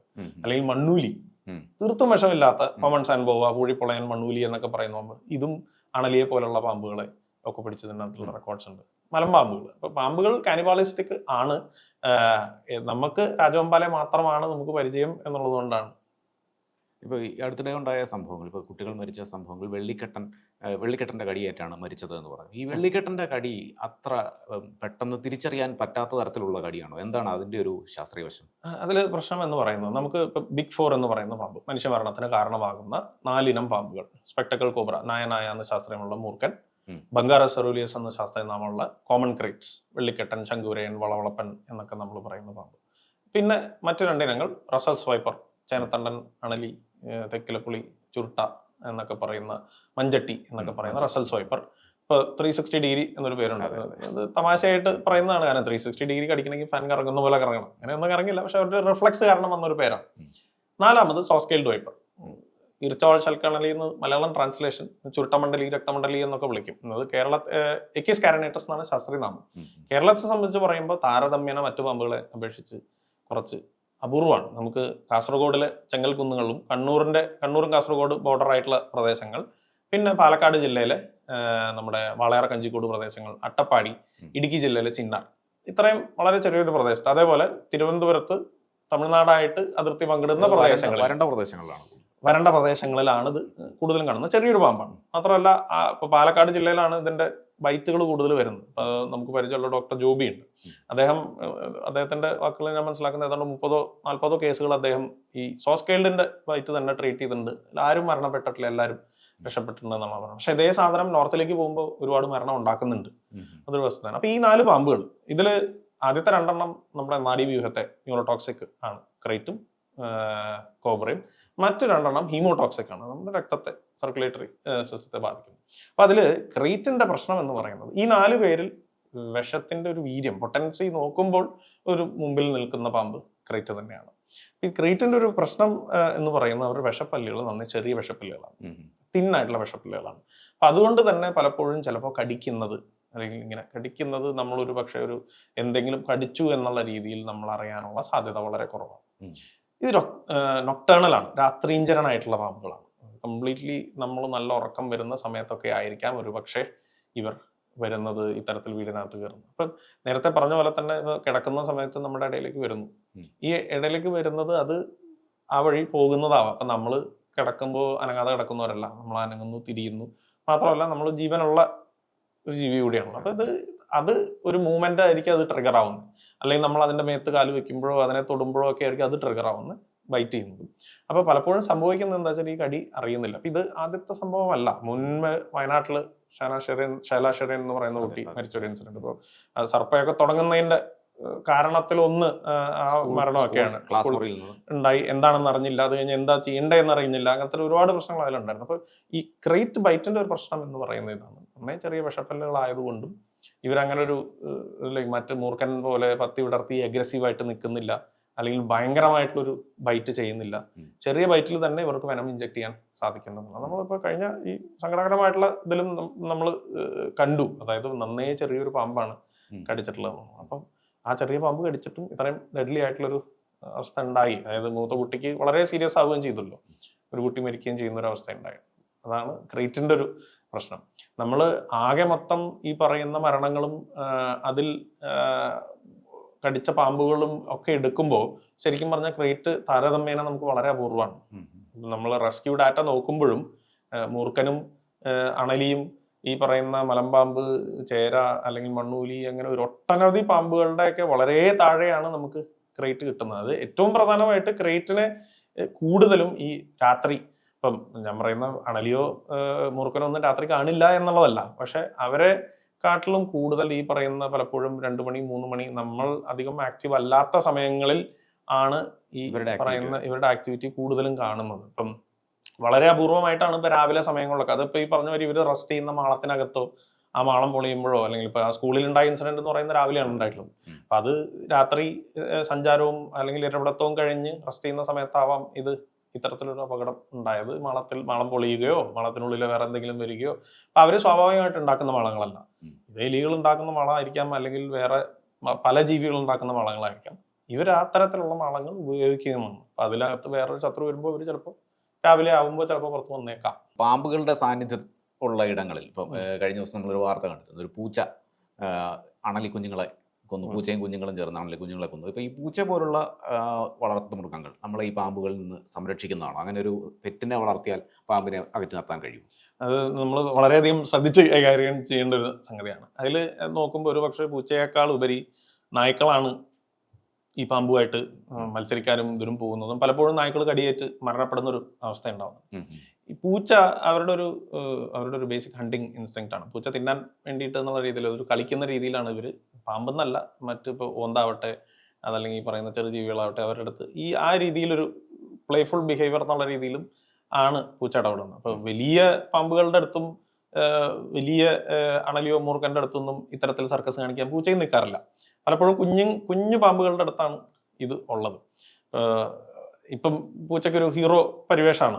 8 കൊന്നു 10 കൊന്നു, അതൊക്കെ വ്യക്തമായിട്ട് ആ പാമ്പുകളെ കണ്ടല്ലറിയാതെ മനുഷ്യൻ കൊന്നിട്ട് അത് പൂച്ചയ്ക്ക് ചാർത്തി കൊടുക്കുന്നതാണ്. അപ്പോൾ പൂച്ച കൊല്ലുന്നുണ്ട്, ഇല്ല എന്നല്ല പറയുന്നത്.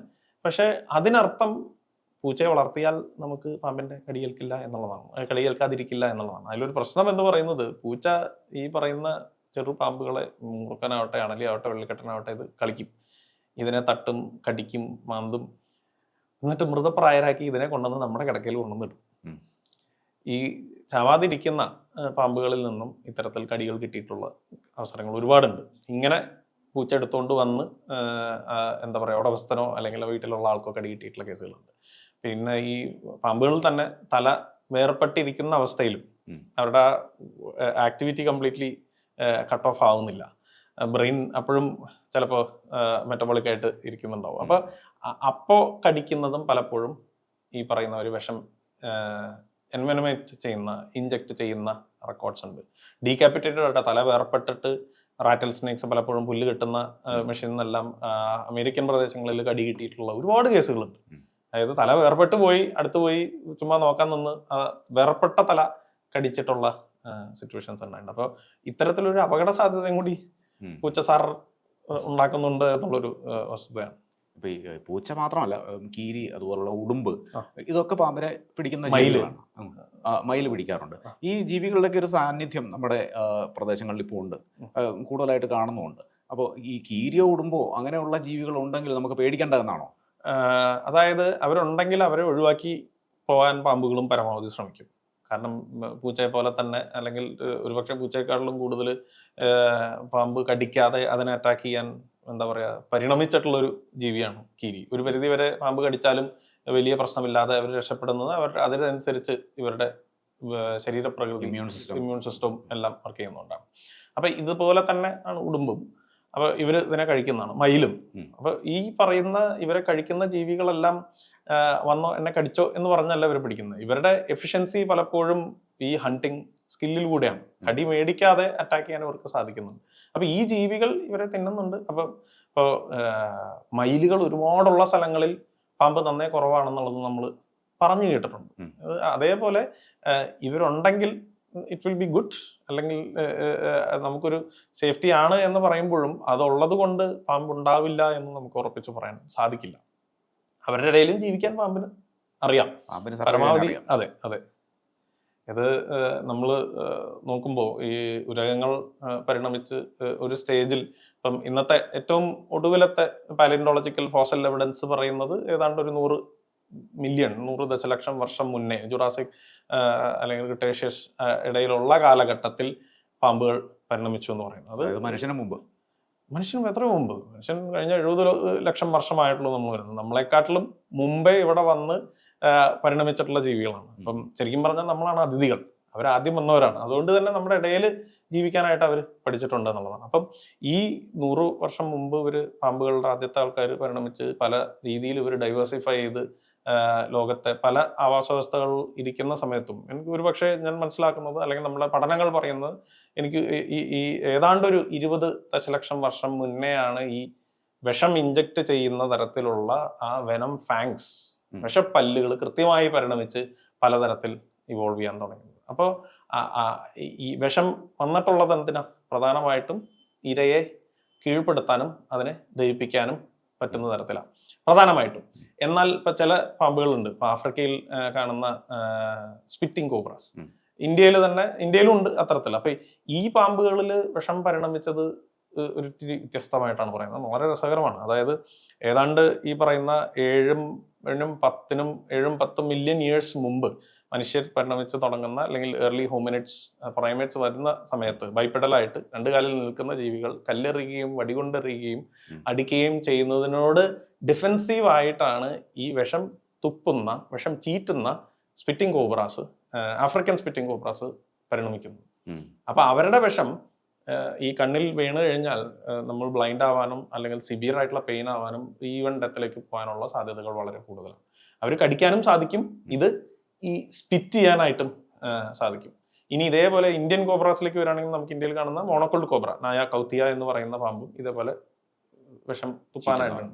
അവര് വന്നത് കുറേം കൂടി എന്താ പറയാ അടുത്തോട്ട് വന്ന ഒരു 2 ദശലക്ഷം വർഷമോ 3 ദശലക്ഷം വർഷം മുന്നാണ് അവരുടെ വെള്ളം പരിണമിച്ചത്.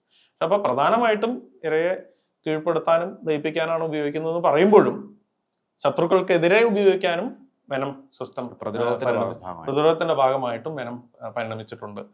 പാമ്പ് കടി ഏറ്റാൽ പ്രാഥമികമായിട്ട് ചെയ്യേണ്ടതാണ്. ഇപ്പം നമുക്ക് പല സോഷ്യൽ മീഡിയ വീഡിയോകളിലും പറയുന്നുണ്ട്, മുറിവ് കഴുകണം, പ്രാഥമിക ശുശ്രൂഷ ചെയ്യണം എന്നൊക്കെ പറയുന്നുണ്ട്. എന്താണ് പ്രധാനമായിട്ടും ചെയ്യേണ്ടത്? ഇങ്ങനെയുള്ള കാര്യങ്ങൾ പിന്തുടരേണ്ടതുണ്ടോ?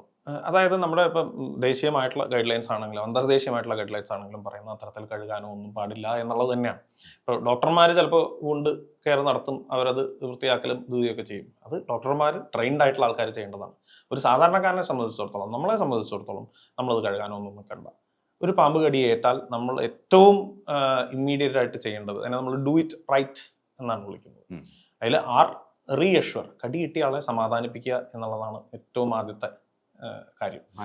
മാനസികമായിട്ട് സമാധാനിപ്പിക്കുക, അയാളെ പേടിപ്പിക്കാതിരിക്കുക, ടെൻസ്ഡ് ആവാതിരിക്കുക. ഈ ഈ വിഷം രക്തത്തിലേക്ക് കൂടുതൽ ശരീരത്തിലേക്ക് എല്ലായിടത്തേക്കും വ്യാപിക്കാതിരിക്കാൻ വേണ്ടിയിട്ടാണ്. എളുപ്പമല്ല. അതായത് ഈ പറയുന്ന ഒരു പേടിയുള്ള ഒരാളെ നമ്മൾ സമാധാനിപ്പിക്കുക, അതും ഒരു പാമ്പ് കടിച്ചിരിക്കുമ്പോൾ എന്ന് പറയുമ്പോൾ എളുപ്പമുള്ള കാര്യമല്ല. പക്ഷെ ഞാൻ സൂചിപ്പിച്ച പോലെ നമുക്ക് ഈ പറഞ്ഞ 10 ലക്ഷം മരണങ്ങൾ അതിൽ കേരളത്തിൽ വളരെ ചുരുക്കമാണ്. പ്രത്യേകിച്ച് നമുക്ക് കേരളത്തെ സംബന്ധിച്ചിടത്തോളം പറയുമ്പോൾ നമുക്ക് അങ്ങനെ സൂചിപ്പിക്കാവുന്നതാണ്. വളരെ കുറച്ച് മരണങ്ങളെ ഉണ്ടാകുന്നുള്ളൂ എന്നുള്ളതാണ്. ഏതാണ്ട് 95 മുതൽ 98% ആളുകളെയും ഈ കടി കിട്ടുന്ന കേസുകളിൽ നമ്മുടെ സിസ്റ്റം, ഡോക്ടർമാർ, ആശുപത്രികളിൽ രക്ഷിച്ചെടുക്കുന്നുണ്ട് എന്നുള്ളതാണ്. ഇത്തരത്തിലുള്ള കാര്യങ്ങൾ പറഞ്ഞ ആളെ സമാധാനിപ്പിക്കാം, ചികിത്സ ഉണ്ട്, നമുക്ക് ആശുപത്രിയിൽ പോകാം എന്നുള്ള തരത്തിൽ റീഅഷ്വർ എന്ന് പറയുന്നത് റൈറ്റില്. രണ്ടാമത് ഇമ്മൊബിലൈസ്. ഈ കടി കിട്ടുന്ന ആളെ കായികമായിട്ട് അധ്വാനിപ്പിക്കാതെ, ഫിസിക്കലി എക്സേർട്ട് ചെയ്യാതെ, നടത്താതെ, ഓടിക്കാതെ, ആളെ കസേരയിലെത്തിയോ സ്ട്രെച്ചറിൽ കിടത്തിയോ ആംബുലൻസിൽ, അതല്ലെങ്കിൽ ആംബുലൻസ് അല്ല എന്നുണ്ടെങ്കിൽ മറ്റൊരു വണ്ടിയിൽ എത്രയും പെട്ടെന്ന് എത്തിക്കുക എന്നുള്ളതാണ്. അപ്പം അത് വളരെ ക്രൂഷ്യലായിട്ടുള്ള ഒരു കാര്യമാണ്. അപ്പൊ ഇതിൽ പലപ്പോഴും വരുന്ന ഒരു സംശയം, ടൂർണിക്കെ കെട്ടണോ? പാടില്ല. ടൂർണിക്കെ കെട്ടാൻ പാടില്ല എന്ന് ശാസ്ത്രീയമായിട്ടുള്ള പഠനങ്ങളുണ്ട്. കടിയേറ്റ ഭാഗത്തിന്റെ മുകളിലായിട്ട് തുണി കൊണ്ട് കിട്ടുന്ന അതും വേണ്ട എന്നുള്ളതാണ് ഏറ്റവും പുതിയ ഗൈഡ് ലൈൻസ് പറയുന്നത്. അതായത് ഇപ്പം നമ്മുടെ നാപ്സിയുടെ ഗൈഡ് ലൈൻസ് ആവട്ടെ, ഈ പറയുന്ന മറ്റ് disease snake bite related guide lines പറയുന്നത്, ഇതിൽ പ്രശ്നം എന്താ വെച്ചാൽ ഈ കെട്ടുന്നത്, ഈ പ്രഷർ ബാൻഡേജ് എന്ന് പറയുന്ന രീതി, ചെറിയൊരു കെട്ട് കെട്ടി നമ്മുടെ വിരൽ കയറ്റാൻ പറ്റുന്ന രീതിയിലൊരു കെട്ടെന്നാണ് പറയുന്നത്. ഈ കെട്ട് ഓരോ പേഴ്സൺ ടു പേഴ്സൺ അത് പലതരത്തിലായിരിക്കും. അപ്പൊ അത്തരത്തിലുള്ള കെട്ട് മുറുകുന്നതും പ്രശ്നം കൊണ്ടും, അതായത് ആ കുറയണ്ട, മുറുകിയിരുന്നോട്ടെ എന്നുള്ള രീതിയിലാണ് ബഹുഭൂരിപക്ഷം ആളുകളും ചെയ്യുന്നത്. ഇത് ആശുപത്രിയിൽ എത്തുമ്പോഴേക്കും ചിലപ്പോൾ ആ പ്രദേശത്ത് കുഴപ്പങ്ങൾ ഉണ്ടാവാനോ, അതല്ലെങ്കിൽ ഇത് അഴിക്കുമ്പോൾ സർജ് ഉണ്ടായി അത്തരത്തിൽ മരണത്തിലേക്ക് പോകാനോ പോകുന്ന തരത്തിലുള്ള കോംപ്ലിക്കേഷൻസ് കൂടുന്നു എന്നുള്ളത് കൊണ്ടാണ് ഡോക്ടർമാർ പറയുന്നത്, നിങ്ങൾ കെട്ടണ്ട, നിങ്ങൾ എത്രയും പെട്ടെന്ന് ആളെ ആശുപത്രിയിൽ എത്തിക്കുക എന്നുള്ളതിനാണ് പ്രാധാന്യം കൊടുക്കുന്നത്. Reassure, immobilise and GH, go to hospital. എത്രയും വേഗം നമുക്ക് ചികിത്സ, ആന്റിവെനം ചികിത്സ സൗകര്യമുള്ള ആശുപത്രിയിലേക്ക് പോകുക. പാമ്പ് കടിയേറ്റാൽ നമ്മുടെ ശരീരത്തിനകത്ത് ഈ രക്തം കുത്തിവെച്ച് ഇഞ്ചക്ട് ചെയ്ത് വെനം അകത്ത് കയറി കഴിഞ്ഞു കഴിഞ്ഞാൽ അതിന് നമുക്ക് ഒരേ ഒരു ചികിത്സ എന്ന് പറയുന്നത് ആന്റി സ്നേക്ക് വെനം ട്രീറ്റ്മെന്റ് ആണ്. ഇത് വിഷം നേരിയ അളവിൽ കുതിരയുടെ ശരീരത്തിൽ കുത്തിവെച്ച് കുതിരയുടെ ശരീരത്തിൽ ഇതിനെതിരെ പ്രൊഡ്യൂസ് ചെയ്യുന്ന ആന്റിബോഡീസ് ആണ് നമ്മൾ എടുത്ത് അതൊരു പ്യൂരിഫൈഡ് ഫോമിൽ നമ്മൾ ആന്റി സ്നേക്ക് വെനമായിട്ട് അഡ്മിനിസ്റ്റർ ചെയ്യുന്നത്. അപ്പൊ അത് മാത്രമാണ് പാമ്പ് കടിയേറ്റാൽ ചികിത്സ. അപ്പൊ അല്ലാതെ ചികിത്സകളിൽ ഒരുപാട് പേര് രക്ഷപ്പെട്ടിട്ടുണ്ടല്ലോ. അതിനുത്തരമാണ് ഡ്രൈ ബൈറ്റ്സ്. അല്ലെങ്കിൽ ഡ്രൈ ബൈറ്റ്സ് ഈ പറയുന്ന പോലെ വിഷമില്ലാത്ത പാമ്പുകളുടെ കടിയോ അല്ലെങ്കിൽ ഡ്രൈ ബൈറ്റ്സോ ആണ് രക്ഷപ്പെടുന്നത്. അതല്ലാതെ വിഷമുള്ള പാമ്പ് കടിച്ച് വിഷം ശരീരത്തിനകത്ത് കയറി നമ്മൾ ഒരു പ്രശ്നമുള്ള രീതിയിൽ എത്തുമ്പോൾ രക്ഷിക്കാനായിട്ട് ആന്റി സ്നേക്ക് വെനം ട്രീറ്റ്മെന്റ് മാത്രമാണുള്ളത്. And finally tell the doctor. ഡോക്ടറോട് കാര്യം പറയുക എന്നുള്ളത് ഇന്ന് ഉള്ളൊരു പ്രവണത എന്ന് പറയുന്നത് തല്ലിക്കൊന്നോ അല്ലെങ്കിൽ തല്ലിക്കൊല്ലാതെയോ ജീവനോടെയോ കുപ്പിയിലാക്കി കൊണ്ടുപോകുക എന്നുള്ളതാണ്. അത്തരത്തിലുള്ള കാര്യങ്ങളൊന്നും ചെയ്യേണ്ട. പറ്റിയാൽ മാത്രം ഒരു ചിത്രം എടുക്കുക എന്നുള്ളതാണ്. ഡോക്ടർമാർ ഏത് പാമ്പാണെന്ന് അറിഞ്ഞിട്ടല്ല ചികിത്സിക്കുന്നത്. അവര് വിഷം കയറിയിട്ടുണ്ടോ എന്നുള്ളത് പരിശോധിച്ചും സിംറ്റംസ് വെച്ചിട്ടാണ് ചികിത്സിക്കുന്നത്. പക്ഷെ ഏത് പാമ്പാണെന്ന് നമുക്ക് അറിയാൻ ഒരു അവസരമുണ്ടെങ്കിൽ, അതായത് ഈ ചികിത്സ വൈകരുത്, ഇതിനെ പോയി വീണ്ടും ഒരു കടി മേടിച്ച് വെക്കരുത്, ഇത്തരത്തിലുള്ള കാര്യങ്ങളെല്ലാം പരിഗണിച്ചുകൊണ്ട് ഒരു ചിത്രം എടുക്കാൻ സാധിച്ചാൽ നമുക്ക് ഭാവിയിലേക്കും നമ്മളിപ്പോൾ നോക്കുന്ന, അതായത് ഏത് പാമ്പാണെന്ന് അറിയുന്നത് ചികിത്സയ്ക്ക് ഒരുപാട് സൗകര്യം ചെയ്യും. അപ്പോൾ ഡു ഇറ്റ് റൈറ്റ് എന്നുള്ളതാണ് നമ്മൾ ചെയ്യേണ്ടത്. അണലി ഒരു റിസ്ക് ഏറിയ ഒരു ബൈറ്റാണ് അണലിയുടെ എന്ന് പറയാറുണ്ട്. ഇപ്പോൾ ആശുപത്രികളിലാണെങ്കിൽ ഡോക്ടർമാരാണെങ്കിൽ കൂടി പറയാറുണ്ട് അണലി കടിയേറ്റ് വന്നവരെ രക്ഷിച്ചെടുക്കുന്നത് കുറച്ച് ബുദ്ധിമുട്ടുള്ള കാര്യമാണ്. കേരളത്തിലാണലി ബൈറ്റുകളുടെ എണ്ണവും കൂടിയിട്ടുണ്ട്. അണലി പൊതുവിൽ കൂടിയിട്ടുണ്ട് എന്നുള്ളൊരു പരാതി സോഷ്യൽ മീഡിയയിലടക്കം പലരും ഉന്നയിക്കുന്നുമുണ്ട്. അതിലെന്തെങ്കിലും വാസ്തവമുണ്ടോ? ഈ കൂടിയിട്ടുണ്ടോ എന്നുള്ളത് ചോദിച്ചു കഴിഞ്ഞാൽ അത് വളരെയധികം റിലേറ്റീവാണ്. നമ്മൾ ഒരുപാട് കാണുന്നുണ്ട്, അതെങ്ങനെയാണ് എന്നുള്ളതൊരു വസ്തുതയും കൂടി അതിൽ കണക്കെടുക്കണം. ഇപ്പോൾ നമ്മുടെ സോഷ്യൽ മീഡിയ, അതിൻ്റെ ഒരു സോഷ്യൽ മീഡിയ മാത്രമല്ല വിഷ്വൽ മീഡിയ, ആളുകളിൽ എല്ലാവർക്കും ഇതിന് ആക്സസ് ഉണ്ട് എന്നുള്ളത്. പണ്ട് കാലത്ത് നമ്മളൊരു വീട്ടിലൊരു പാമ്പ് വന്നാൽ ഒരു പക്ഷേ ഒരു 10 വീട് അപ്പുറം അറിയുന്നത് ഒരുപാട് കഴിഞ്ഞാൽ. ഇന്ന് നമ്മൾ തിരുവനന്തപുരത്ത് ഒരു പാമ്പ് കടി ഏൽക്കുന്നോ അല്ലെങ്കിൽ ഒരു വീടിനകത്ത് രാജവെമ്പാല കയറുന്നോ വനത്തിന് പ്രദേശത്തിനടുത്തുള്ള സ്ഥലങ്ങളെല്ലാം നമ്മൾ വളരെ പെട്ടെന്ന് അറിയുന്നുണ്ട്. ഇത് മനുഷ്യർ ഉണ്ടായ കാലം മുതലേ ഈ പറയുന്ന നമ്മളെ ആശ്രയിച്ച് നമ്മളുടെ വേസ്റ്റ് ഒക്കെ തിന്ന് എലികൾ പോലെയുള്ള ജീവികളുണ്ട്. അവരുടെ കൂടെ തന്നെ അല്ലെങ്കിൽ അവരുടെ പുറകെ തന്നെ അവരെ പിടിക്കുന്ന ഇരപിടിയന്മാരായിട്ടുള്ള പാമ്പുകളും ജീവിക്കുന്നുണ്ട്.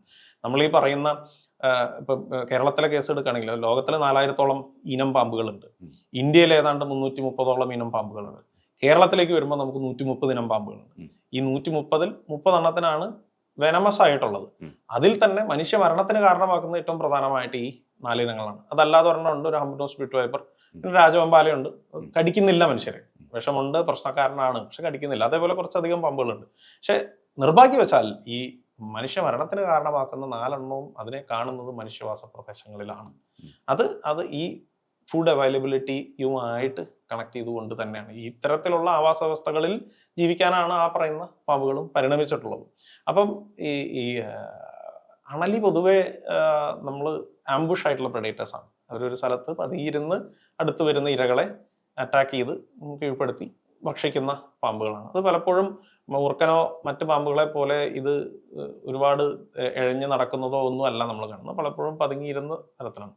അപ്പൊ അത് മുൻകാലങ്ങളിൽ കാണാതിരുന്ന സ്ഥലങ്ങളിൽ കാണുന്നു എന്ന് പറയപ്പെടുമ്പോഴും നമ്മുടെ ഹിസ്റ്റോറിക് ലിറ്ററേച്ചർ പലതും നോക്കുമ്പോൾ ചൂടുള്ള സ്ഥലത്ത് മാത്രമല്ല, അത്യാവശ്യം വനപ്രദേശങ്ങളിൽ, അല്ലെങ്കിൽ ഇപ്പം വനപ്രദേശം എന്ന് പറയുമ്പോൾ നിത്യഹരിത വനങ്ങളല്ല, നമ്മുടെ ഇലവഴിയും കാടുകളോ അല്ലെങ്കിൽ ഇച്ചിരി ഡ്രൈ ഡെസിഡ്യൂസ് ആയിട്ടുള്ള വനപ്രദേശങ്ങളുള്ള സ്ഥലങ്ങളിലൊക്കെ അല്ലെങ്കിൽ സമതലങ്ങളിൽ, ഇപ്പൊ വെറ്റ്ലാൻഡ്സുമായിട്ട് അസോസിയേറ്റ് ചെയ്ത സ്ഥലങ്ങളിലൊക്കെ ഇവരെ കാണുന്നുണ്ട്. ഇപ്പൊ കൂടുന്നുണ്ടോ എന്നുള്ളത് കൃത്യമായിട്ട് ഇത് പരിശോധിക്കേണ്ടിയിരിക്കുന്നു എന്നുള്ളതൊരു വസ്തുത തന്നെയാണ്. ഇത് അണലിയുടെ ഒരു പ്രത്യേകത, നേരത്തെ പറഞ്ഞ പോലെ തന്നെ ഇതൊരു ഡെഡ്ലി ആയിട്ടുള്ള പാമ്പ് ആയതുകൊണ്ട് തന്നെ അതിന് കുറച്ച് ഇമ്പോർട്ടൻസും കിട്ടുന്നുണ്ട് അല്ലെങ്കിൽ നോട്ട് ചെയ്യപ്പെടുന്നുണ്ട് എന്നുള്ളതൊരു വസ്തുതയാണ്. പക്ഷെ നമ്മൾ റെസ്ക്യൂ ഡാറ്റ എടുക്കുകയാണെങ്കിൽ, അതല്ലെങ്കിൽ ഈ ബൈറ്റ് ഡാറ്റ എടുക്കുകയാണെങ്കിലും ഇവരുടെ നമ്പർ മറ്റുള്ള അല്ലെങ്കിൽ ഈ പറയുന്ന മൂർഖനമായിട്ട് കമ്പയർ ചെയ്യുമ്പോൾ വളരെ താഴെ തന്നെയാണ്. റെസ്ക്യൂ ഡാറ്റ ആണെങ്കിലും ഈ പറയുന്ന ഇതിൽ ഉണ്ട്, ഇല്ല എന്നല്ല, പക്ഷെ കമ്പയറബിളി നോക്കുമ്പോൾ വളരെ താഴെ തന്നെയാണ്. സർപ്പ ആപ്പ് വഴിയുള്ള സ്നേക്ക് റെസ്ക്യൂവേഴ്സ് ഉണ്ട്. സ്നേക്കിനെ പാമ്പിനെ വന്ന് പിടിച്ചുകൊണ്ട് പോയി ജനവാസ മേഖല അല്ലാത്ത പ്രദേശത്ത് തുറന്നു വിടുന്ന ഒരു രീതിയാണ് ചെയ്യുന്നത്. പക്ഷേ ഇങ്ങനെ പാമ്പിനെ റെസ്ക്യൂ ചെയ്യേണ്ടതുണ്ടോ എന്നുള്ളതാണ് പലരും ചോദിക്കുന്നത്. കാരണം ഇത് വിഷജീവികളല്ലേ, മനുഷ്യർക്ക് ഉപദ്രവം ഉണ്ടാക്കുന്നവരല്ലേ, ജീവനാശം പോലും ഉണ്ടാക്കുന്നതല്ലേ, അവരെ എന്തിനാണ് രക്ഷിക്കുന്നത് എന്നൊരു ചോദ്യം അത് ഒരു പ്രസക്തമായ ചോദ്യമായി കരുതുന്നുണ്ടോ? ചോദ്യം പ്രസക്തം തന്നെയാണ്. കാരണം ഈ പറഞ്ഞ പോലെ എല്ലാവർക്കും ജീവൻ ഭയമുണ്ട്, അല്ലെങ്കിൽ നമ്മുടെ ഉറ്റവരോടോ കടിക്കുന്നത് ഒരു പ്രശ്നമായിട്ട് തന്നെയാണ് എല്ലാവരും കാണുന്നത്. പക്ഷേ ഇത് നമ്മൾ എത്രത്തോളം ഇതിനെ തല്ലിക്കൊല്ലും അല്ലെങ്കിൽ ഉന്മൂലനം ചെയ്യും, ഇത്തരത്തിലാണെങ്കിൽ ഇതേപോലെ നമുക്ക് ഭീഷണി ഉണ്ടാക്കുന്ന ഒട്ടനവധി ജീവികളാവട്ടെ, വേറെ നമ്മൾ ഉപയോഗിക്കുന്ന ഡെയിലി ഡേ ആക്ടിവിറ്റീസിൽ നമ്മൾ ഇടപെടുന്നതായിട്ടുള്ള സാഹചര്യങ്ങളുമുണ്ട്. പക്ഷെ ഇതിൽ ഇപ്പോൾ തന്നെ ഇപ്പം നമ്മളൊരു ഉദാഹരണം പറയുകയാണെങ്കിൽ, സംരക്ഷിതമായിട്ടുള്ള ജീവികളാണ്, അവർക്ക് നിയമത്തിന്റെ പ്രൊട്ടക്ഷനൊക്കെ ഉണ്ടെങ്കിലും വലിയൊരു ശതമാനം പാമ്പുകളെയും ഇന്നും തല്ലിക്കൊല്ലുന്നുണ്ട്. ഈ തല്ലിക്കൊല്ലുന്ന അല്ലെങ്കിൽ തല്ലിക്കൊന്ന് ചെയ്ത ആളുകളെ എല്ലാവരെയും നിയമം പിടിക്കുകയോ അല്ലെങ്കിൽ നിയമം അറസ്റ്റ് ചെയ്യുകയോ ഒന്നും ചെയ്യുന്നില്ല. എന്നാൽ വലിയൊരു ശതമാനം റെസ്ക്യൂ ചെയ്യുകയും ഇതുപോലെ മനുഷ്യവാസ പ്രദേശമല്ലാത്ത വനപ്രദേശങ്ങളിൽ റിലീസ് ചെയ്യുന്നുണ്ട്. ഇന്ന് നമ്മൾ ഒരു ആന്ത്രപ്പോസെൻട്രിക് സമൂഹത്തിലാണ് നിൽക്കുന്നത്. മനുഷ്യനെ ഒഴിവാക്കിക്കൊണ്ടൊരു സംരക്ഷണം എന്ന് പറയുന്നത് പോസിബിൾ അല്ല. അത് അപ്പം നമ്മൾ ഈ റെസ്ക്യൂ എന്ന് പറയുന്ന ഒരു പ്രക്രിയയിൽ പ്രധാനമായിട്ടും നമ്മൾ ഇതിനെ ഈ നമ്മുടെ ചുറ്റുപാടുള്ള സ്ഥലത്തുനിന്ന് നമ്മൾ മറ്റൊരു സ്ഥലത്തേക്ക് കൊണ്ടുപോകുന്നു. അപ്പൊ നമ്മളൊരു 5 റെസ്ക്യൂ ചെയ്യുന്ന സമയത്ത് അതേ നമ്പറോ അതിൽ കൂടുതൽ നമ്പറോ പലയിടത്തും തല്ലിക്കൊല്ലപ്പെടുന്നുണ്ട്. അതിന് ഉദാഹരണം കേരളത്തിലെ പാമ്പുകൾ എന്ന് പറയുന്ന ഒരു ഫേസ്ബുക്ക് കൂട്ടായ്മയുണ്ട്. ഈ കേരളത്തിലെ പാമ്പുകൾ എന്ന് പറയുന്ന ഫേസ്ബുക്ക് കൂട്ടായ്മയിൽ നമ്മൾ തുടങ്ങിയ കാലഘട്ടത്തിൽ എനിക്ക് തോന്നുന്നു 13 വർഷത്തോളമായി, തുടങ്ങിയ കാലഘട്ടത്തിൽ ഇത് തല്ലിക്കൊന്നു വരുന്ന ചിത്രങ്ങൾ നമ്മൾ തിരിച്ചറിഞ്ഞിരുന്നില്ല, അല്ലെങ്കിൽ നമ്മൾ അപ്രൂവ് ചെയ്തിരുന്നില്ല. പിന്നീടാണ് നമ്മൾ തിരിച്ചറിഞ്ഞ് ഇത് ഇന്ന പാമ്പാണെന്ന് പറയുമ്പോഴേ ആളുകൾക്ക് ഓക്കെ, വിഷമില്ലാത്ത പാമ്പാണ്, ഇതിനെ കൊല്ലേണ്ടതില്ല എന്ന് പറയുന്നത്. അപ്പോഴും നമ്മൾ വിഷമുള്ളതിനെ കൊന്നോളൂ എന്നല്ല പറയുന്നത്. പക്ഷെ ആളുകളിൽ ഒരു അവബോധം അപ്പോഴാണ് ഉണ്ടാവുന്നത്. അപ്പൊ ഈ ഗ്രൂപ്പിൽ വരുന്ന ഒരു ഡാറ്റ നോക്കുമ്പോഴും നമുക്ക് ഒരു ദിവസം ഒരു 50-60 ചിത്രങ്ങൾ തിരിച്ചറിയാൻ വരുന്നതിൽ ഏകദേശം ഒരു 60% അടിച്ചു പരത്തിയിട്ടുള്ള ചിത്രങ്ങളാണ്. അത് പലതും കൃത്യം തലക്കടിച്ചിട്ടുണ്ടാവും, എന്നിട്ട് പൂച്ചസാർ കൊന്നതാണെന്ന് പറയുന്നുണ്ടാവും. അത് ഒരുപക്ഷെ ആളുകൾക്ക് നിയമത്തിനോടുള്ളൊരു ഭയം കൊണ്ടൊക്കെ ആയിരിക്കാം. ഇത്തരത്തിലുള്ള അവസരങ്ങൾ ഉണ്ടാകുമ്പോഴും ഇപ്പം നേരെ വനംവകുപ്പ് പോയി ആളെ കൊളറിന് പിടിച്ചുകൊണ്ട് ജയിലിലിടുക, ഇതൊന്നുമല്ല ചെയ്യുന്നത്. എന്നാൽ നിയമത്തെ വെല്ലുവിളിച്ചുകൊണ്ട് എന്നാ പിടിച്ചോ എന്ന് പറഞ്ഞ് ഇപ്പൊ മലമ്പാമ്പിനെയൊക്കെ ആൾക്കാരുടെ മുമ്പിലിട്ട് അടിച്ചു കൊന്ന് വീഡിയോ എടുത്ത് പ്രചരിക്കുന്നവരെ ഇപ്പൊ ആരെങ്കിലും ഒക്കെ പരാതി കൊടുത്തു കഴിഞ്ഞാൽ കേസ് എടുക്കാതിരിക്കാതിനൊന്നും നിർത്തിയില്ല. അത് കേസ് എടുത്തില്ലെങ്കിൽ അവരുടെ പണി പോകും എന്നുള്ള രീതിയിലാണ്.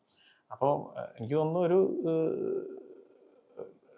വിൻ വിൻ സിറ്റുവേഷൻ എന്ന് പറയുന്നത് റെസ്ക്യൂവും ഇതിന് സമാനമായിട്ട് തന്നെ നടക്കണം എന്നുള്ളത് തന്നെയാണ്. ഈ റെസ്ക്യൂ എന്ന് പറയുമ്പോൾ ഇപ്പോൾ സർപ്പ വഴിയുള്ള റെസ്ക്യൂ നടക്കുന്നുണ്ട്. ഈ റെസ്ക്യൂ ചെയ്യുന്ന പാമ്പുകളെ ജനവാസ മേഖലകളിൽ തുറന്നു വിടുന്നു എന്നുള്ളതാണ് മറ്റൊരു പരാതി വരുന്നത്. അതിലെന്തെങ്കിലും വാസ്തവമുണ്ടോ? അത് മനസ്സിലാക്കിയിടത്തോളം അതിൽ കുറച്ചും കൂടി ആധികാരികമായിട്ട് ഇതിൽ കമന്റ് ചെയ്യേണ്ടത് വനംവകുപ്പിൽ ഉള്ള ആളുകളാണ്. എന്നിരുന്നാലും ഞാൻ മനസ്സിലാക്കുന്ന ഒരു കാര്യം, മനുഷ്യനെ അല്ലെങ്കിൽ ഒരു സാധാരണക്കാരനെ സംബന്ധിച്ചിടത്തോളം ഇതെന്നും ഭീതിയുള്ള ഒരു കാര്യമാണ്.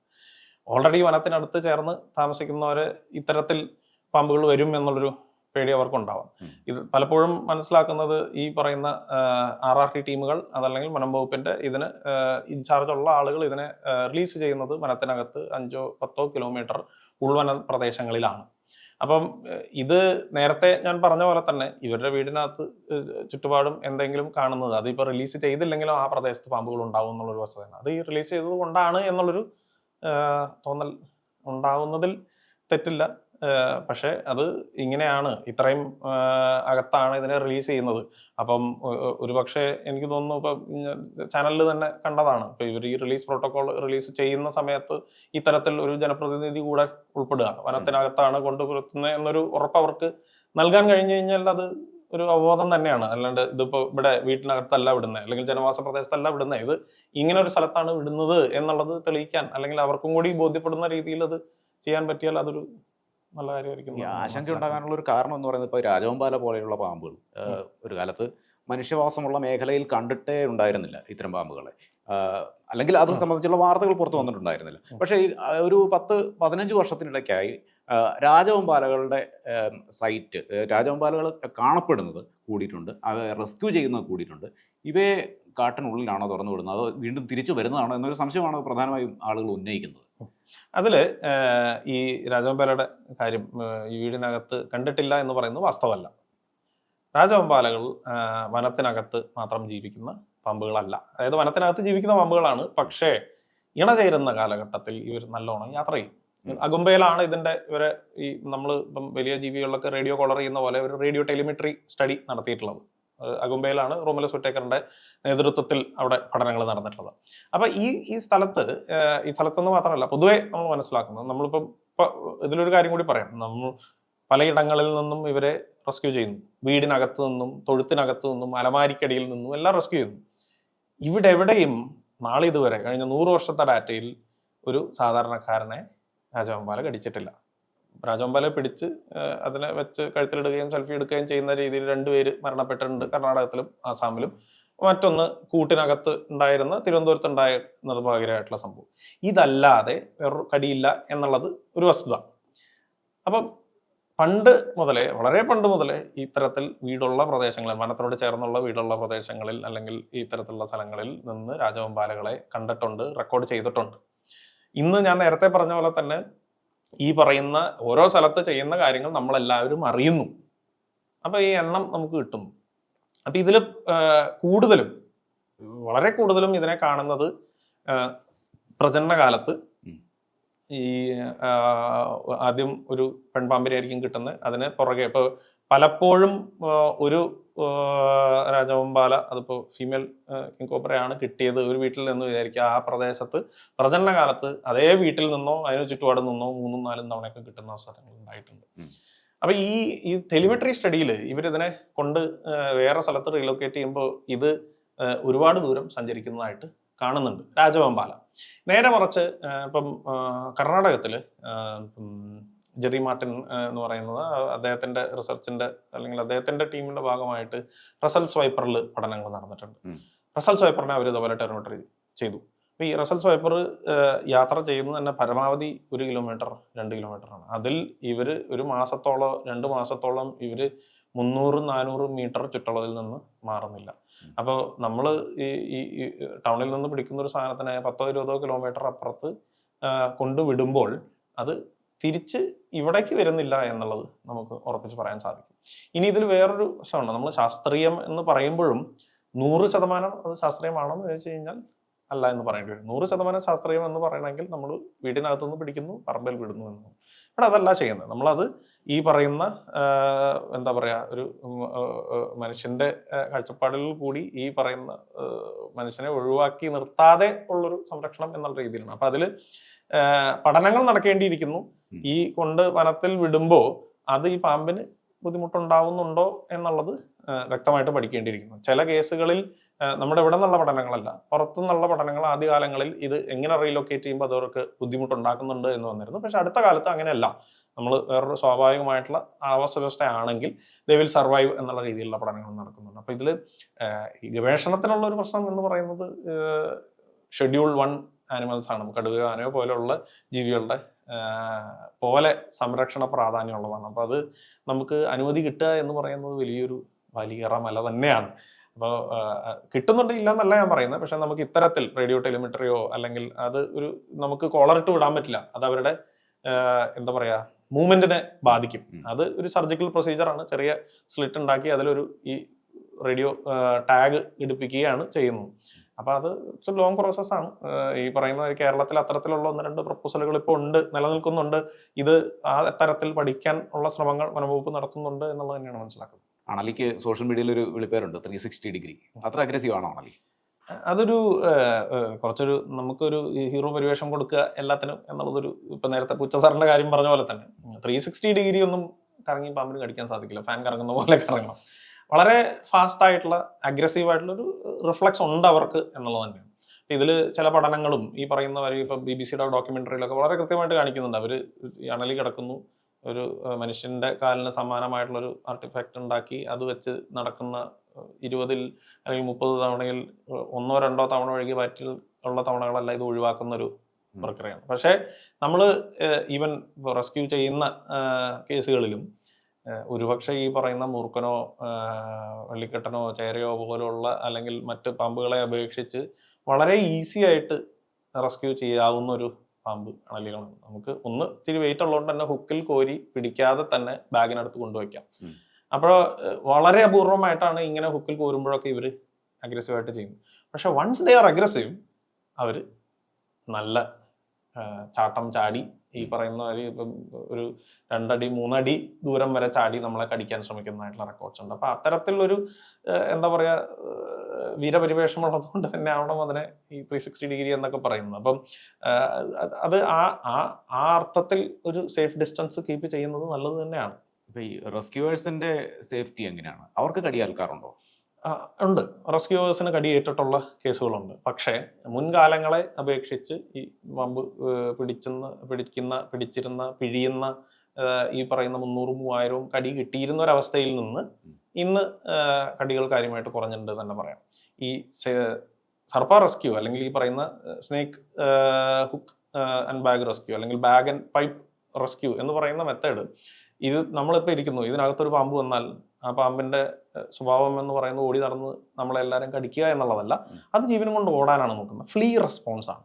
ഇതാണ് അവിടെ യൂസ് ചെയ്യുന്നത്. നമ്മൾ അതിന്റെ വാലിൽ പിടിക്കുകയും കഴുത്ത് നമ്മുടെ ശരീരത്തിനകത്തുനിന്ന് നീക്കി പിടിക്കാൻ പറ്റുന്ന രീതിയിൽ ഹുക്ക് ഉപയോഗിക്കുകയും PVC പൈപ്പിനറ്റത്ത് ഒരു കറുത്ത കോട്ടൺ ക്ലോത്ത് അല്ലെങ്കിൽ ഡാർക്ക് ആയിട്ടുള്ള കോട്ടൺ ക്ലോത്ത്, വായു സഞ്ചാരമുള്ള കോട്ടൺ ക്ലോത്ത് ഇതേപോലെ വശങ്ങളിൽ വെച്ച് ഇതിനെ അതിലേക്ക് ഗൈഡ് ചെയ്യുകയാണ് ചെയ്യുന്നത്.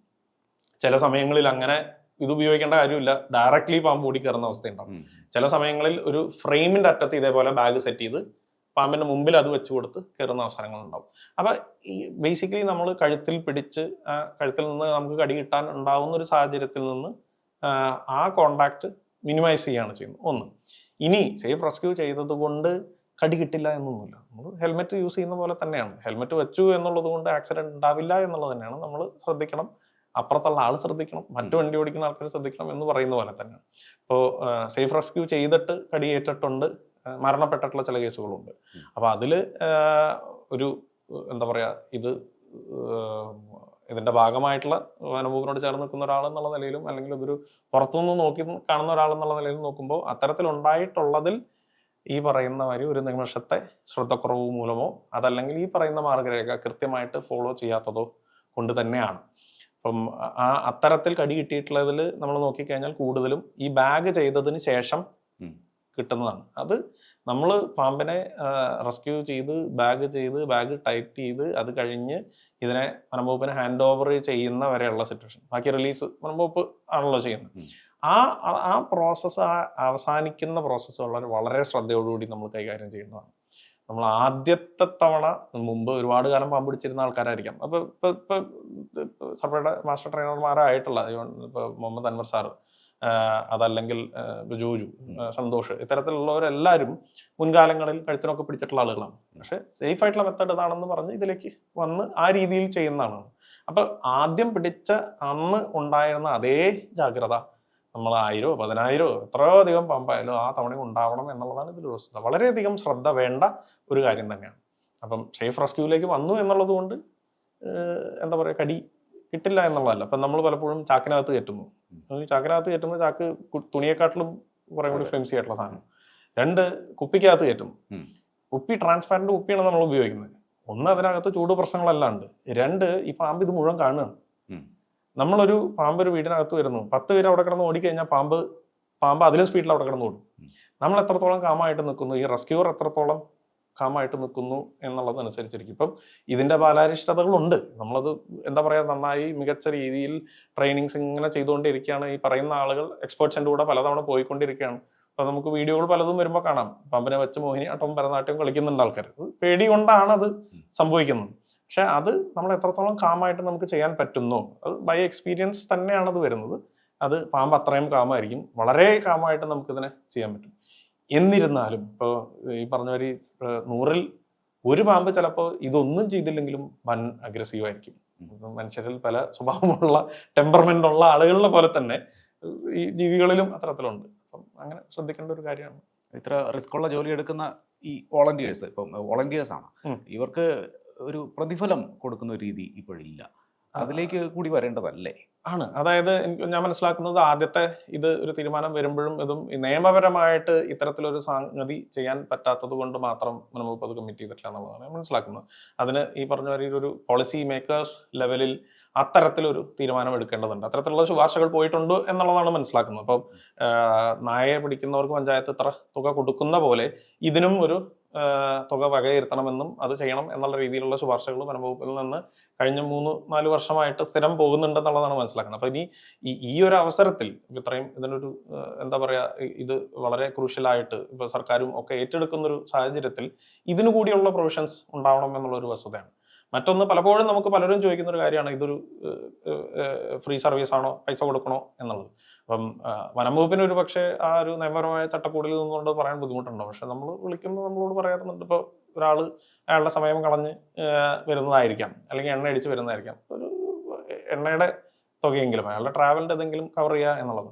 ഇതൊക്കെ പറയുമ്പോഴും പ്രശ്നം എന്താ വെച്ചാൽ, മറുവശത്ത് ഈ പേടിയെ വിൽക്കുന്ന 2000 3000 ചോദിച്ചും പിടിച്ചു കുറച്ചും വാങ്ങുന്ന എന്താ പറയാ സാഡായിട്ടുള്ള സിറ്റുവേഷൻസും ഉണ്ട്. ഇപ്പം ഇത് പലപ്പോഴും ഇതൊരു ഇത്തരത്തിലൊരു കാര്യമല്ലേ പോട്ടെ എന്ന് പറഞ്ഞത് കൊടുക്കുകയും ചെയ്യും, എന്നാൽ നമ്മളൊരു പരാതി ചോദിച്ചാൽ പരാതി തരുകയും ചെയ്യാത്തൊരു സിറ്റുവേഷൻ ഉണ്ട്. അപ്പോൾ സർക്കാർ അല്ലെങ്കിൽ പോളിസി മേക്കേഴ്സ് ഇതിൽ വേണ്ട ഒരു ഉചിതമായിട്ടുള്ളൊരു തീരുമാനം എടുക്കണം എന്ന് തന്നെയാണ്. കാരണം ഒന്ന്, വളരെ സീരിയസ് ആയിട്ടുള്ളൊരു റിസ്കി ആയിട്ടുള്ളൊരു കാര്യം തന്നെയാണ് ചെയ്യുന്നത്.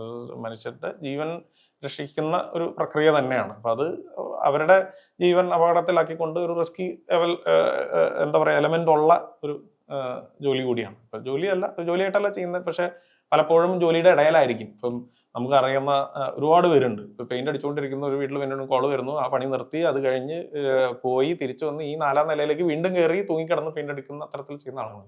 അപ്പൊ ഇതില് വലിയൊരു ശതമാനം ആളുകൾ കൊടുത്താലും പൈസ മേടിക്കാത്ത തരത്തിലുള്ള ആളുണ്ട്. എന്നാൽ ഒരു പക്ഷേ പൈസ ഉപകാരപ്പെടുന്ന അല്ലെങ്കിൽ അത് വളരെയധികം ആവശ്യമുള്ള ആളുകളും ഉണ്ടായിരിക്കാം, പറയാത്ത ആളുകളുണ്ടായിരിക്കാം. അപ്പൊ ഒരു ഈ പറയുന്ന വലിയ തുകയല്ലെങ്കിലും പറഞ്ഞ നമ്മൾ പലപ്പോഴും സൂചിപ്പിക്കുന്ന ഒരു 500 രൂപയൊക്കെ കൊടുക്കുന്നതിൽ തെറ്റില്ല. അത് കൂടുതൽ കൊടുക്കാവുന്നവർക്ക് കൊടുക്കാം എന്നുള്ളതാണ്. അപ്പൊ അത് ഓരോരുത്തരും ഇതനുസരിച്ച് ചെയ്യേണ്ടതാണ്. പക്ഷെ അതിൽ വ്യക്തമായിട്ടുള്ളൊരു തീരുമാനം അല്ലെങ്കിൽ ഒരു നടപടി സർക്കാർ തലത്തിൽ ഉണ്ടാവണം. ഈ ഞാൻ മനസ്സിലാക്കുന്നത് നായ പിടിക്കാൻ 2000 അങ്ങനെ എന്തോ ആണ് കൊടുക്കുന്നത്.